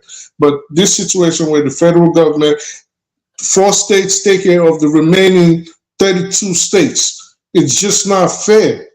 You see what I'm saying? Like 4 or 5 states take care of the remaining states, and everybody else is just insolvent. And every quarter they run to Abuja and they say, "Oh, where's my money? Where's the money you want to give me?" You know what I mean? Like, we can't keep doing that. We keep doing that, we're not going to develop. Thank you. Fafara, are you going to let me speak today, or no? I wanted to bring wait till tomorrow morning. We round up because we have to be rounding up. The time is on our side. Let Ayo speak, please. Then. Yeah, please. Yeah, go ahead. Hello, and thank you. I Is it not Ayo's turn? No, just say what. AY. You said it's my AY. turn now. Yeah. Is Thank you, my turn? sister. Okay. Yeah.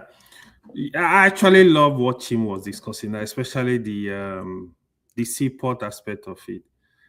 Also, what Bubumbre said as regard the regionalize this country. I've been saying it. What I see with Nigerian leaders, they are not actually interested in developing the country. This is just the honest truth. The intention is not good at all. Like what as Estetrika has also said, as regard the education, we used to have research institutions that are really good. UI, they had very good professors. I'm sure a lot of them must have died by now. OAU had very good professors, solid. We have SOCA had some very good professors. Honestly, UNIBE had some very good professors. ABU has some very... Right now, I can tell you, a lot of them are gone. There is a problem. If we want to... I think where the problem is, we have people that are not interested in solving the problem. Because I think that should be the first thing. If we are interested in solving the problem, the solutions will come. The honest truth, yeah, people we are going to say, yeah, state are, they are federated unit. But I think for Nigeria to develop very fast, and we have to regionalize this country. In that way, you actually allow each region to control their resources. Everybody is going to wake up. I'm telling you, everybody is going to wake up. By the time you see this region is doing good stuff, they are doing good, every region will wake up, because there is no region in Nigeria that cannot actually, that is not self-sufficient. Because we understand that, oh, some regions are producing oil, some... When you do that, regions are going to wake up. Even the northern region you see, they are doing well in agriculture. They have the land. They will do very well, because you are... When you say regions, are you talking about the current one or the old one? Not the correct one. What is the correct one? Like, you mean like the six geopolitical zones? Yeah. Yeah, they can make it like that. That will be the easiest cut. That would be the easiest cut. Regionalize the country. Now you reduce power at the center. South will be overwhelmingly more. It's not like that. See, no, South will have to be divided into two. Ask yourself, who is going to lead those regions? Who are the leaders of those regions? What are you talking about? So it's a question. I'm just asking. You have premier, whatever you want to call them. You have premier. Well, he means the same political class. That's like one person, like the same. Your political leaders will still be the ones to go there. No. Okay. In doing that, you have to do for example, you have to have a very good electoral system to produce competent leaders to lead this region. This is not rocket science. We don't want to do the right thing. People are not thinking. Some people are thinking, oh, if I devolve power, oh, I'm going to lose my power. If you really want Nigeria to develop, when you do that, you will see the speed. Let these regions be independent. Why do you ascribe that to being fast development? I'm not convinced. It should be fast development. Let me convince. Don't worry. In the sense that now you have like a mini president oversee a region. Now, for example, a lot of the youth are shouting Peter Obi. Just imagine you have Peter Obi in the east. You have another Peter Obi in the west. You have... Just think of it. If you give power to Peter Obi, but they always have their timeline. Like Peter Obi had his timeline as a governor. Huh? He will be there for a while, leave office, then be a governor and have a real federal system that we have, each region will have their independence, we control their resources different. It's gonna be different. There are better decisions you can make that will make that region to develop.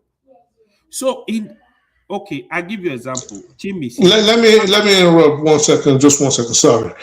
Forefathers, one thing that would actually work in that instance is if you allow people to make their own laws and develop at their own pace, at their own speed, right? All you need in that instance, because we need to lessen the burden of the federal government to make it more effective. So all you need in that instance will be to improve on federal government oversight. So the federal government will have power over the rest of the regions, but they just monitor them. They just a lot of monitoring. The federal government will still be powerful, but not as powerful as it is now. But there will just be strict federal oversight, just like the United States. The United States, all the federal government does really is watch everybody like a hawk and let everybody else go to work. And I That's speak what the we truth. will do. What will happen is have a that strong center. That's the thing. Now, my worry is that when we talk about regional system, in principle, there's nothing wrong with it because it's just one-on-one, just one more system. But if you don't do it properly in terms of having a strong center like the way we did before, that's why it flew apart very quickly. Within 6 years. No. Forefathers, if I do not like living, if I do not like living in California, if I don't like living in California, I take my business to Texas. But guess what? That does to California. California will now say, why am I losing people and change the policy and bring people back? That's the competition we're talking about. Period. So, for instance, people are not happy living in Lagos and they know going to Edo State will better their life. Then Lagos will lose to people in Edo, and then Lagos will wake up to attract people back. Yeah, but the same thing is happening now. The same thing is happening now. No, it's any not. other state can compete with Lagos. No. Why not? Forefather, no, it's not. No, it's not. Look at something. Look at something as simple. Look at something as simple as a port. Okay, so in that instance, let me just 1 second. So in that instance, right? Why can't we give the regions the right to open their own ports, for example? Yeah, we have. If it's possible for you to open your own ports, if it's possible for you to open your build your own airport, but I think the federal government always has to be involved in something that exactly, but it shouldn't be. The federal government just has to have oversight. Make sure it fits. No, not true. Not true. All you got to do is make sure the federal governments they abide by federal regulations. That is all you have to do, and then let them go to work. Federal government can control the military. No, but forefathers, see, apart from this, it has to be significantly stronger than the individual states. Apart from having this federal infrastructure in Lagos, for me, I don't think that is the reason or majority of the main reason why people are flocking Lagos, because it's not that they're benefiting from those things either. They are going to Lagos because of the commerciality, the market value of It's part of the reason now. Hold on. Because of the sport like this, that's there. One thing like this, like they're not getting everybody that will carry their bag now to go to Lagos. They're not going to Lagos because there's international airports, they accept maybe international travel or whatever, or because of seaport or whatever. So might go because of the import stuff and the sell bet. People who just go there like normal hustle, maybe buying and selling of clothes there or whatever. Local P, like maybe create businesses. Hold on. Like movie industry, you understand? Like you can see what let's use movie industry for instance. Let's try to keep it brief. The people from Asaba movie industry, they refuse to move to Lagos. They're still trying there to do their thing to make sure theirs is better. Because the demand for their business is right there in Asaba. Good. If there's no demand, exactly. So you know what I mean? Because of seaport or whatever that they did not, they are going there. No, it's not a one size fits all. There are different reasons. Okay. No, not just seaport. I think something. Let the lady say something. Hello, you have to be careful when you decide to do that hard. You know when okay. support is talking. I wanted everyone to have their say. Local P. Sorry, I didn't mean to be. I wanted to take I won't say order from just the moderator. No interfering or something like that. So because last time I came and he asked me to speak, you had an issue with it that I just came now, something like that. I don't have any issues with you, so no vex, my bros. Thank you. So for me, I'm really pained. All these things y'all are saying here is not entering my ears because I had something to say and I was trying to not to lose my line of thought, so I can actually deliver my message.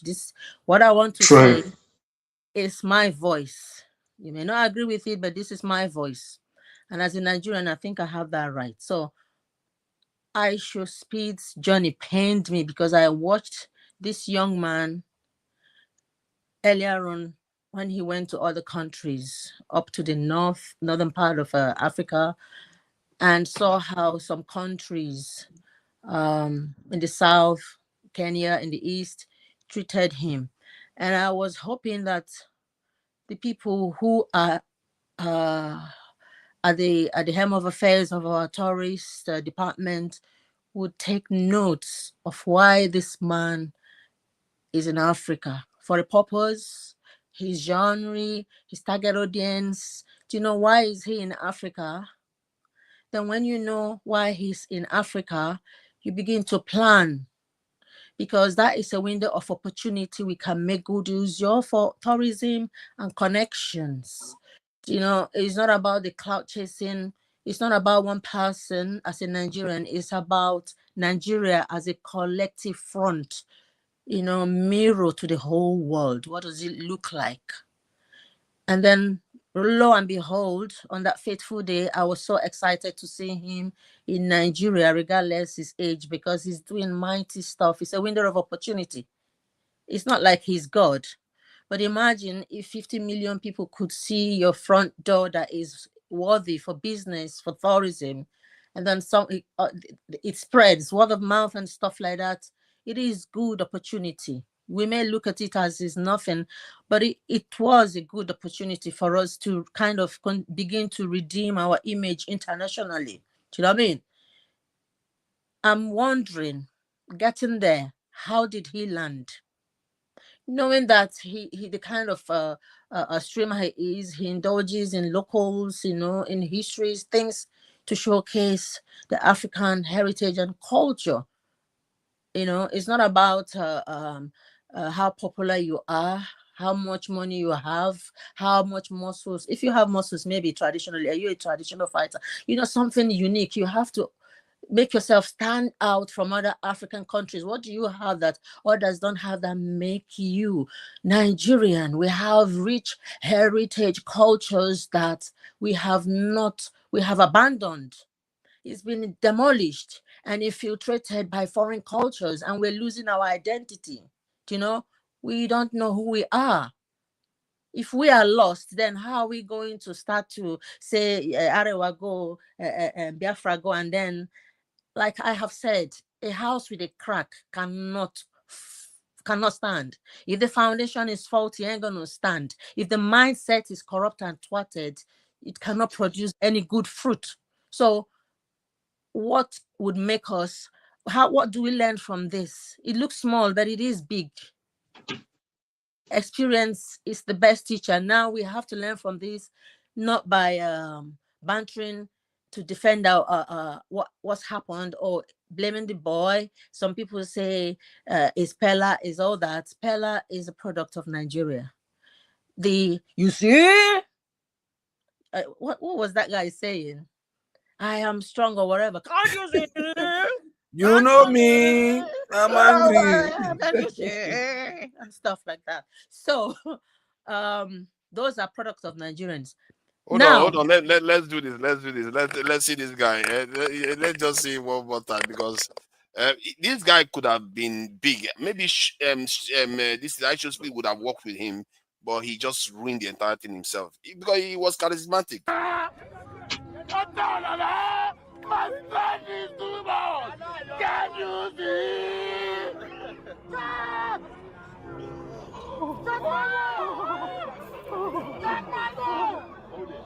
Take it easy.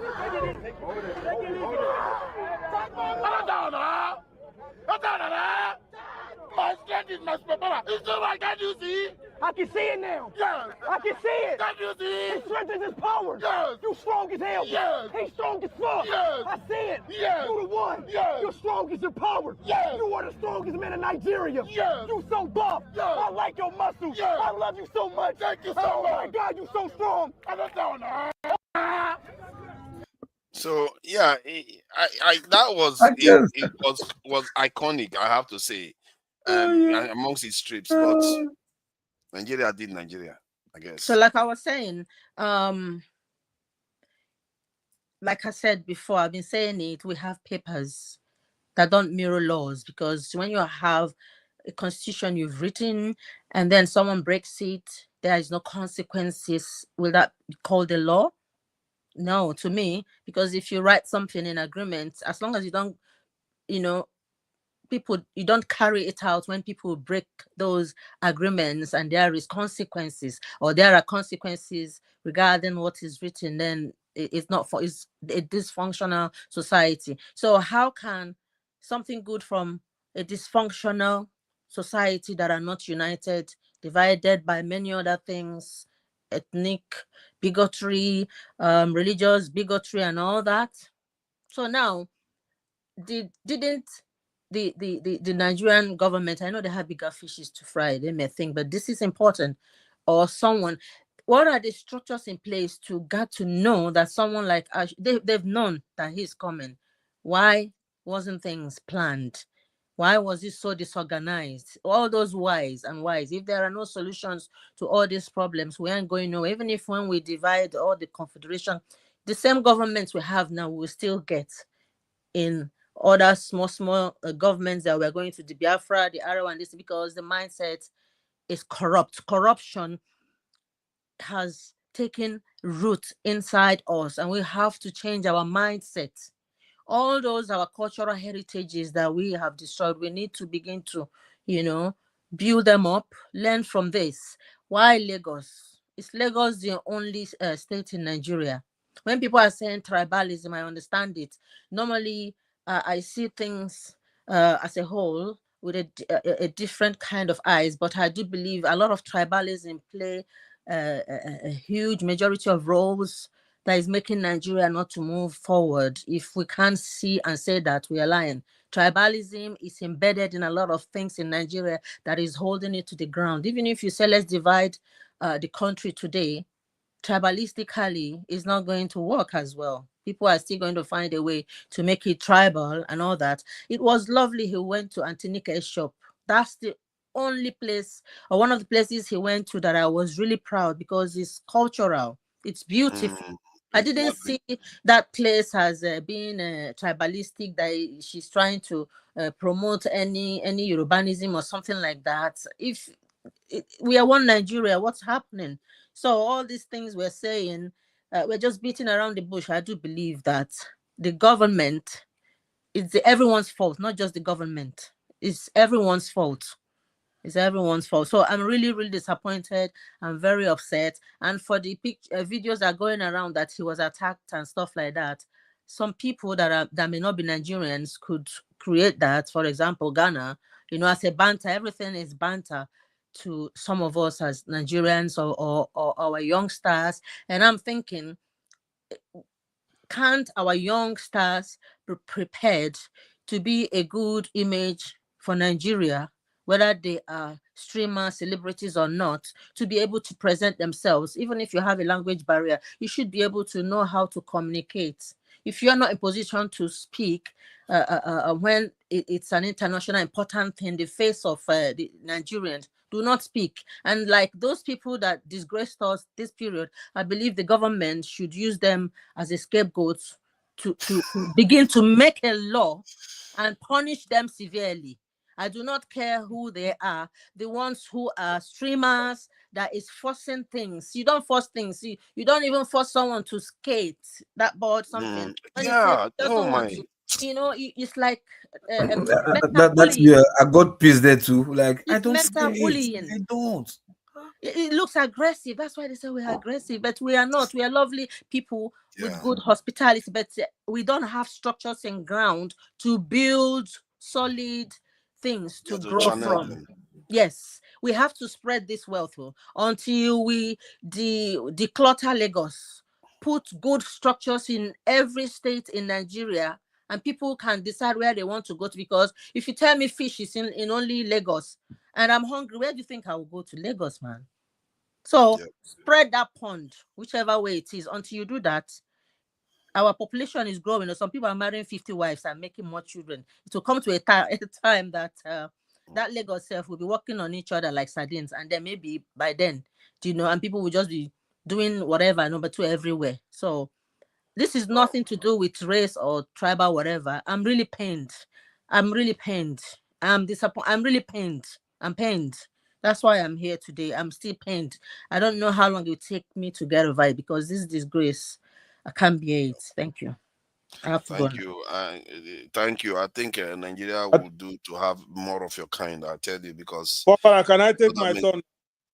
What on? Let me share one good news. You know, because it's not all bad for Nigerians. You know, today it's about whipping. We have all been, that's why I appreciate Nigeria. Nigerians, we don't hide when we have screwed up. You know, this one we screwed up big time. So, but let me just show this one. This one is another one where that makes Nigerians a little bit, you know, to remind people what Nigerians can be like too. It is very sick. Yeah. We have interview to do. We have deadlines. We could not do fun engagement because we are scared to go outside. And then you are telling me that the man will not be interviewed. What is wrong with you? So losers and unprofessional. Unprofessional. When you beat Nigeria, did we act like this? Yeah. Did we act like this? Did we? Lousy losers. You're putting a great against your jeopardy because you are all bullshit, nonsense arrangement character. I don't even know what I'm saying again. But it's true. It's literally good. We are here to celebrate the youngest guy. He won the African Cup of Nations. Let him come back and do it. How can you prove someone that just won the African here? It doesn't make sense. So you can see what a lot of people are saying about Nigerians here. They were talking about, oh, the lady just displayed the bravery of Nigerians. Bravo. I'm Senegalese. This is why I love Nigerians. You can always count on them to speak the truth. Thank you for the support. I'm a Ghanaian, but Nigerians' bravery is so attractive. So on and on and on and on. So this is the good aspect of Nigeria. Nigerians, they are like that spoiled brother that don't know when to shut up. I've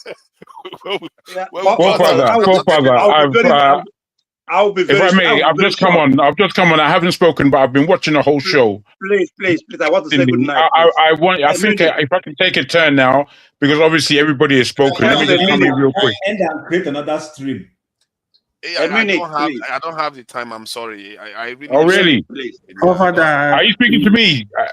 Yeah, no. You can speak. Have your say. You are not creating new stream.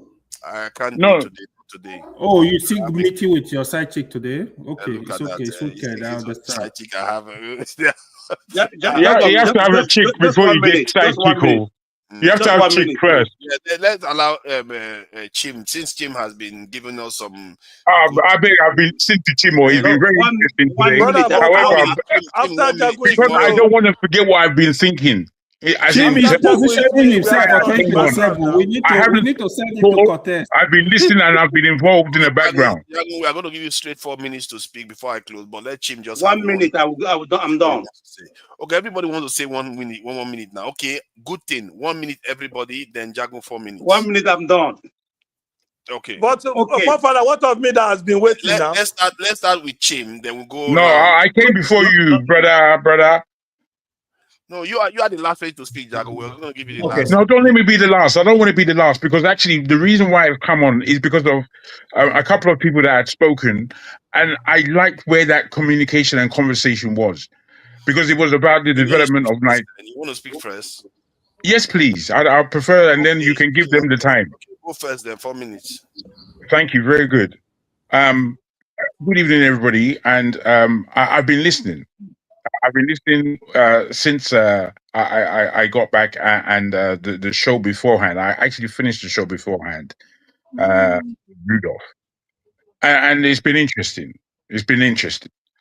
And I came on now as I would have just stayed back listening because of what I think Chim began with it.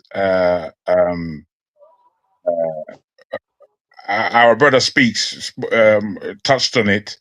And then even indeed our young lady who was very graceful, I think, in firstly apologizing as she should do, as she should have, to our brother, the way she spoke to him. I think she was correct in her apology. And then what she had to say was very mighty for my ears. I really enjoyed everything she had to say. And I wanted to come on and give us all again something to think about. Imagine Nigeria back in the time that I was there in Nigeria. When I was born, I remember coming to England for the first time we had tusks, pink and white tusks. The pink tusks were from the elephants that we used to have in that riverine area of Nigeria. And the white tusks was from the elephants that we had in the north of Ondo going into Ekiti. Elephants. We used to have herds of them. I had one in my backyard, an elephant. And this was reasonable for me in going to Nigeria. I remember going back and forth to Nigeria and going to a place, Melege. Melege is a massive plantation of wood. And as you go further into the forest, you can see leopard. You can see all kinds of smaller cats, animals. And in this I Show Speed that I've been viewing, I've been putting my eyes on, it's not a lot of interest to me. He's an energetic young man, and everything that comes from there kind of surprises me how he's so labored on the news, especially from an American point of view, where it seems like they still have in this day and age to not have an understanding of what Africa is and what it's been through and how it's connected to them. So much so that they're hating themselves and then believing that Africa is a pile of shit. Forgive my French, but that's how I put it. And all this really irritates me. It's quite irritating, a lot of it. When I just look at the way we're looking at each other, I'm thinking that I'm thinking to myself, you can't tell me that you've been played to this extent. You can't tell me that you've been played to this extent, not without your own ignorance being heavily involved in that. So looking at this, just think that we've squashed so much of what Nigeria used to be. Nigeria has 5% of the natural forest it had when the oil was came. 5% left. Natural forest. Just think about that. When you saw the rest of Africa and I Show Speed, you saw nature, you saw culture, you saw people as they are. Genuinity, human being, human culture, human understanding, love coming out.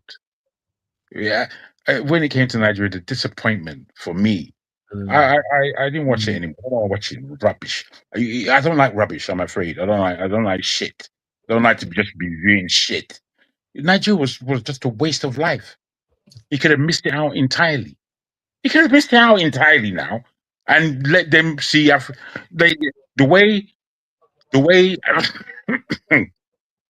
I'm sorry to say like this. I may be wrong in my pattern that I have for this, but the way Nigeria was shown was the way I think African Americans have been blinded to the way Africa is. To look at Nigeria was to confirm their suspicions about the way Africa looks and Africa is and Africans are. And for me, we need to pay attention. Lastly, I just want to say this to round up. Imagine that when you go to Nigeria, there's only really 2 cities to see. There's Abuja, that is not complete by any mark, and there's Lagos. That is a jiggle-jaggle, could be hit and miss kind of affair. Now, when you look at these only, when we have Ibadan, Onitsha, Nsukka, Sapele, Warri, Benin, Akure, Ilorin, you just keep going. And there are places there that have been there for ages, that have history. In all these places, nothing to show. What kind of fucking people are we? What that lady said before, I'm on her side completely. Nigeria, we've just been wasting time, wasting money, suffocating ourselves in Englishness that we are not. We are not English. We've been tribalizing ourselves, not understanding that you are my neighbor who I've been beseeched by the Father God to look after. That's who you are. No, let's be tribal. Let's stab each other in the back. Let's just be stupid. My brother, there's a way we have to look at each other that makes us understand we haven't begun. Especially those of us living in the West and know what it is. Time is up now. Come on. Thank you very much. I think I've rounded. Thank you. Nice one. Yeah, Chim, please go ahead. 1 minute. All right. Yeah, thank you very much. So 1 minute. I don't follow the guy. But I've not said anything now. I've not said anything today. Yeah, it's gonna be your turn after Chim, if I'm not mistaken. Okay, so is there, please. I can reclaim my time. So I think I don't follow the guy. It's this whole trip thing that made me know who he is. Pardon me, maybe I'm too old school. Same me, I don't follow him. But there was an opportunity, like the lady said, and there are places. So when we talk about this, let's not over concentrate Lagos. People don't understand that it's to the health of our nation. Because if you denominate everything about Nigeria to Lagos and Abuja, you're doing Nigeria a disservice, like Jagan rightly said. There are places. This falls under the purview of arts and culture, if I'm correct. And there are places to have taken this guy to, like somewhere in Ekiti State, this Ikeokosi, Warm Spring, and all those places. There are a lot of other places we could have taken him to, that where he would have gone to, and would have had a good perspective of Nigeria and what Nigeria offers. Because this is an investment opportunity, but we lost it. So I hope that at the end of the day, people will understand that we need to have the right people with the right mindset, with the right planning, so that Nigeria can be properly positioned for the benefits that the world offers. That's all I want to say. Thank you. I appreciate that. And clearly, you are the chat favorites. I don't know. No, one of these days they will turn on you. Don't worry. They will turn on you. They will turn on you. Revolution now. Welcome. 1 minute. What do you want to say? Revolution now. Are you there? He's gone. Is he? He's muted. Yeah. You are muted. And your camera is off. Okay, we'll go to the next person in the meantime. Then let me talk and then yeah. Okay, you want to jump the queue? Okay, I wanted to. Yes, have you. Let's please. see. Okay, okay, please go ahead. 1 minute. Yeah. You know, forefathers, this young man, when he visited Greece, you played how he was treated in Greece, right? Yes. How he was mocked, how he was, racially abused. Yes. This is exactly what the Moroccans, or what are they called? Moroccans. How they treated Moroccans, how they treated the Senegalese and people like us, people with our skin color. This is what we didn't discuss this very, very deeply today, because that was a horrible thing that happened in Africa. And while we accuse the white people of racism, Arab people are the most racist people in this world. Let me tell you. This world, Indians are competing for that. I'm telling you. Let me tell you. No. I'm not exaggerating. Look at the black people. The black people who are living. Already gone. Excuse me. The one you are talking is a big competition, or you don't know. It's a big competition out there who hate black people. No. Excuse me, because when we talk about this, we have to be very, because this thing is very painful. 1 minute. Okay. 30 yes, seconds. It's very painful. I'm right now. It's very painful when your fellow African treated you worse than a white man is treating you. It's very, very appalling. Unfortunately, we didn't discuss about it because Arab people are the most racist people against black on this planet. We can argue it next time. Good night from here. I would like to discuss that to find, get an idea. Revolution now. 1 minute. Go ahead, please. Point of correction, Mr. Forefather. Recolonization, please. Okay. I was trying. Okay, it's all right. Don't overlook. We have finished revolution. Now no one died. So make we focus on the new suggestion. So you invite other people to come and finish yours. Okay.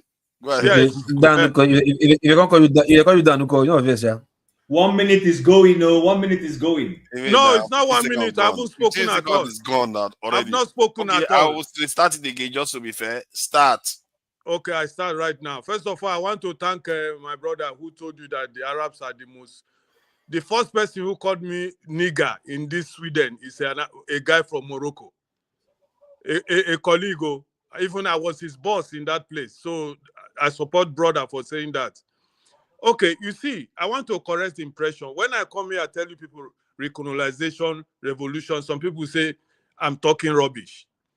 All of you have spoken very well the problems of Nigeria. But the thing is implementation. How can we implement all these good ideas you people are bringing to the table? Before, Nigeria was a very nice place. Suddenly, a group of criminals came to power and they just destroyed that country. And the only option they've given us today is to go to the polls, go and do an election. Election is around the corner now. Look at all the people line up now that we are going to choose from. 1 minute is gone. Sorry. It's not 1 minute now. I've not spoken now. 1 minute I for those. 1 minute. Round up. 30 seconds now. Just round up. Former, you are not fair. I've not even spoken today at all. I begged for 1 minute before. Now it's my turn to say my thing. You say another 1 minute. It's 1 minute. Sorry, we are rounding up. That's why. If you wanted more before, I would have given you. Okay. Let me respect myself. Good night, gentlemen. Thank you. I appreciate it. I really appreciate it. Next time. Who next? I think that's me. Interference. Yeah. Okay. Okay. So let's first of all let's correct something. Moroccans are not Arabs. They are Amazighs. If a more derogatory term would be to call them Berber. I don't know why they find it derogatory, but the Algerians and the Tunisians do not. Their treatment. They call themselves Arabs. That's the problem. No, they don't. They call themselves Amazighs. They call themselves the regular Moroccan. I have tons of them as friends. They call themselves Amazighs. So they are Arabized because of their religion, their language. Maybe culture a little bit, but they're Amazighs. Now, one thing I want to correct is they are a weird bunch. They treat everybody the same. This is why you see when they lost, Algeria was happy, Tunisians were happy, Egyptians were happy. So they also have beef with the Moroccans. It's not just a color thing. For some reason, they're just weird like that. I don't think it's just good. They have the same problem with the rest of the North Africans, so your bell is ringing. To be fair, they do have admixture, but smaller, lesser admixture than all northern African countries. That's the Moroccans, lesser admixture of non-Africans. And what do you mean lesser? No. They have percentage of they have a very actually no. Actually, out of all the remaining Northern African countries, they have the highest admixture of Sub-Saharan African in them in their DNA. Go check it out. This is not supposition. And for your information, yes. I think up to 10%, if I'm not mistaken. Or more than 30%. No, I said more than 30. Huh? Morocco was not part and parcel of the African Union for a very long time. Right. Because they were trying to join the EU. That's what I'm saying. They left their mindset. Support the voting. Take your 1 minute. No. Hold on. Support the Afro voting. You need to take your 1 minute. I need to round up. Yeah. Yes. That's where I go vote. You got it right. Local P. Yes, because of Western Sahara. Because Western Sahara problem. That's yes. 100%. Yes. Yeah, please go ahead and support the diaspora voting. 1 minute. Oh, there's my turn. Yes. Okay. Anyways, like I said, it's all about Nigeria. We are here for Nigeria every day, day in and out. But I think 2026, time is going. The more I don't think we ever believed Nigeria was as bad as this, if not for the arrival of Ashore Speed. Yeah, we may have it, imagine what we see in the news and all that, but we never knew this disgrace would have still been. Although, like someone said earlier, this is not really the true reflection of Nigeria. But the bad thing is the people that are giving platforms, who happens to be the ambassadors, you understand, as in by default, people in the airports, the immigration, the customs in the airports, the police, the these influencers who happens to be in people's face via YouTube, internet, and Instagram. You understand? I think we should really be caution, put more vested interest in them, because else, Nigeria's image is going to be laundered, in a wrong light.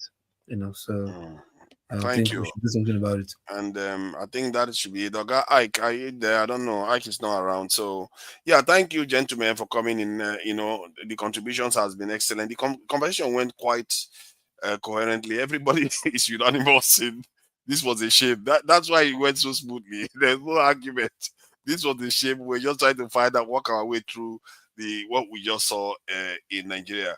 And I don't think that people should take this with it's a bad event, but it's not the end of the story. Nigeria still has a lot of positive things, and we just need to address some of all these very serious problems that has developed over decades now, and is getting worse. So we've had so many suggestions from Chim, from Eccentricas. A lot of people have come up with a lot of suggestions on how to fight this, and I came up with my own suggestion on how to deal with these problems too. And I really hope we take it seriously, because I saw that lady. Nigerians are their best when they are being bold and doing the right thing. That's when they are their best. Everybody will just fall in line. That post, not one person said one negative thing about that Nigerian lady. Not one lady. No, not one person. I mean, because they associate Nigerians with that trait. Even Molema says it. So that part of us that likes to do the right thing, that like to stand up for themselves, we really need to tap into that a little bit more and correct this decay that we are seeing. Grown men that are well, they are clothed, they are not limping or anything, asking for money without offering anything. That is the uniqueness of what they are doing. Sometimes you see people begging. I've seen people begging before, but often they have issues. Some of them have drug issues, some of them one eye, one leg, all kinds of different things. And others, when they are kind of begging, but they're not really begging, they are trying to force you to kind of patronize their service. Like in Egypt, somebody will tell you they want to sell you something, they will really pester you, and it's really a problem too. They will pester you, but that is it. In India, what they will do is, the people on the street in India, they are very, very rude, the children and the young people, and they will be in your face being rude to you, but they're not begging you money. Nigerian one is unique. They are not offering you anything, they're just asking for money, to give them money. And even when you offer them money, some of them even have the gall to tell you no. We really need to think about it. I've seen things in my time. I've never seen it this way before, and I find it really, really disturbing. And you see other aspects of Nigeria where somebody was trying to offer him a lady on camera. And then you see the other one that says he's the best interviewer in Nigeria.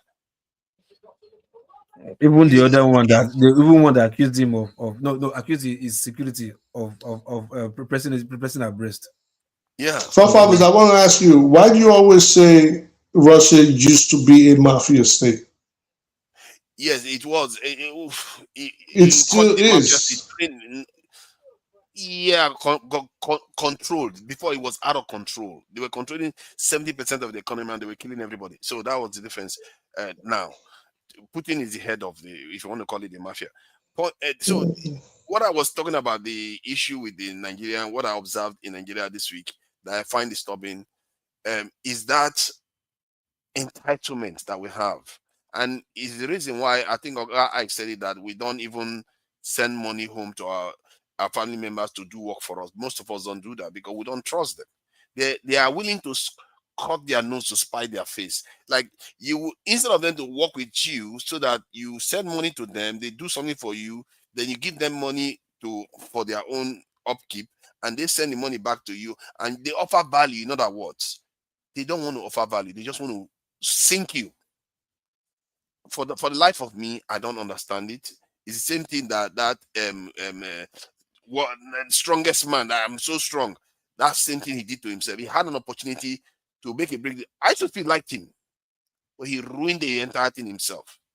And this is Nigeria for you. We really need to think about what we are doing. I'm sure I don't have a clue how to fully resolve this. And just anybody that has listened to this, just take advice from various people and and see how this can be done. If you are somebody that has access to corridor or power, personally, I believe that you need to, if you want the most efficient way to do it, you want to find somebody that has a reputation that is incorruptible, and surrounding with people that are like him, that are willing to carry out this order, empower him. You haven't been on Twitter that long, have you? Twitter. Yeah, on social media. I barely use Twitter. If you are on social media, whenever, because there's Nigerian Twitter, which I'm not on. Sometimes it comes on based on the algorithm. I'm trying to close the show. Sorry. If you go on Nigerian Twitter, you'll see that's all they do. They beg. The moment they know about social media, that's all they do, giving their account numbers, begging. Everybody knows them for that. They just begging all over social media. The last like 6-7 years. Many of them, that person that is begging you, he's building a house. They will be building a house. They will be telling you, they just be giving out their account numbers and their name. You. But it's okay anyway. And let's see. There's something we can learn from this, and I hope, and I'm happy that Nigerians are not trying to defend nonsense. When we do nonsense, we own up to it, and let's hope that we do better next time.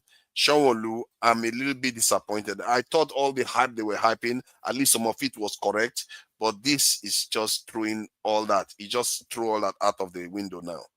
It's like, this is worse than Lagos was before. If this guy came to the Lagos of Abacha time, he would have had a better time than what he found when he came this time. He wouldn't have seen that man that is acting entitled. He wouldn't have seen people on the street begging him to give them money. He wouldn't have seen a reporter that claims to be reporting that doesn't even know his age. Those days, people had a little bit more serious. They're a little bit more serious about things. So let's hope we learn from this and correct some of our errors. Thank you, gentlemen, for coming in. And let me thank you to the people that are in the chat. I appreciate all of you in the chat, and Oscar Blackbone that donated to the channel. This is extremely valuable to the channel. We can't thank you enough for it. And Chioma, as always, thank you for the support. And you guys should be supporting the channel more, because this work that we do here is very, very rich and very, very honest. And we try to come with raw information as we see them. And we give our opinions and advice. We learn from each other here, and you can't put a price on these things, especially these days where there is so much falsehood, AI generated content, that you can't even tell what is true and what is false. You see people here, they come here, they put their camera on, they talk to you as honestly as they come, and some of them are experienced people in different industries. So it deserves to be supported, especially when an election is coming on, and there's a lot of work that is in place that needs to be done, and there is no way you can transform that country without supporting such a movement. We are not promising you anything that we're not promising heaven. We are promising to be as honest with you as possible. Transparency to the people that are donating this money as possible. And we are going to do the work that to better our country, to better our prospects. That is why we are all here. None of us are getting paid. So it's good to support the channel. And that's why I thank Oscar Blackbone and Chioma for supporting today. And, McKennelly, I see you there. You support, you're actually quite rude and insulting to me. Apart from when I'm closing the stream, that's when it's nice to me. It's like, oh, it's about to leave. Thank God. Let him go. That's when he says that. So, Boom Boom Ray, all of you that came on, thank you all. And I'm going to play you out with, our honorable Yoruba culture. This is not all. Yoruba culture is very rich. This is not all. I didn't cover the talking drum and everything even. I didn't do any of that. So Yoruba culture is very rich. So next week, we are going to be going towards Benue, and we're going to be heading towards the Middle Belt, the tea people and everything, so that we can start heading towards the north and see what they have to offer, the rich culture that they have to offer in Nigeria. So till next time, bye everyone.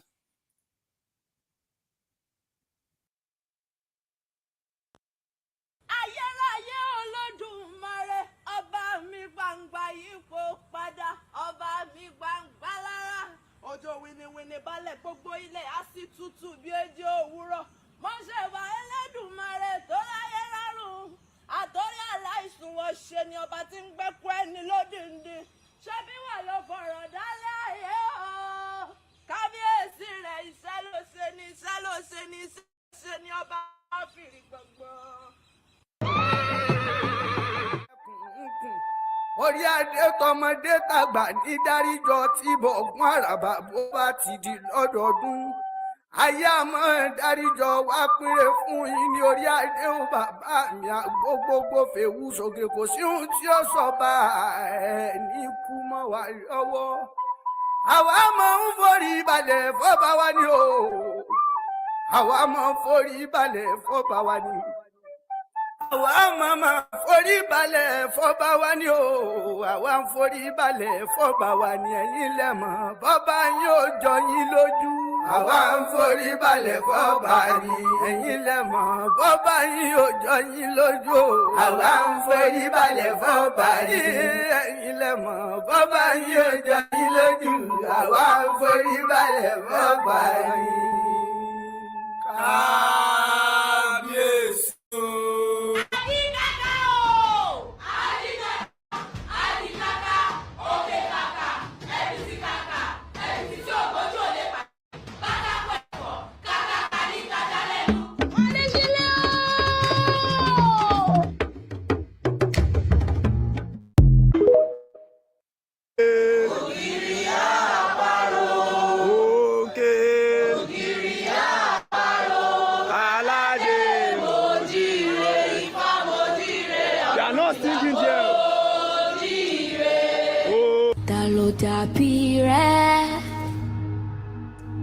Ta ló dàbí rẹ̀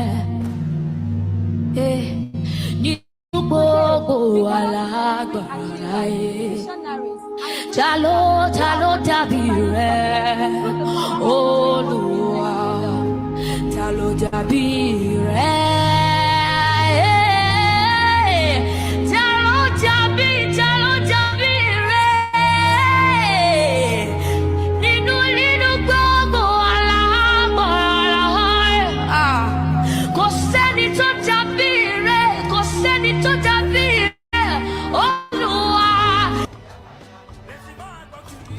Dàbí rẹ̀ ta ló dàbí rẹ̀ nínú gbogbo alágbára ta ló dàbí rẹ̀ Olúwa ta ló dàbí rẹ̀.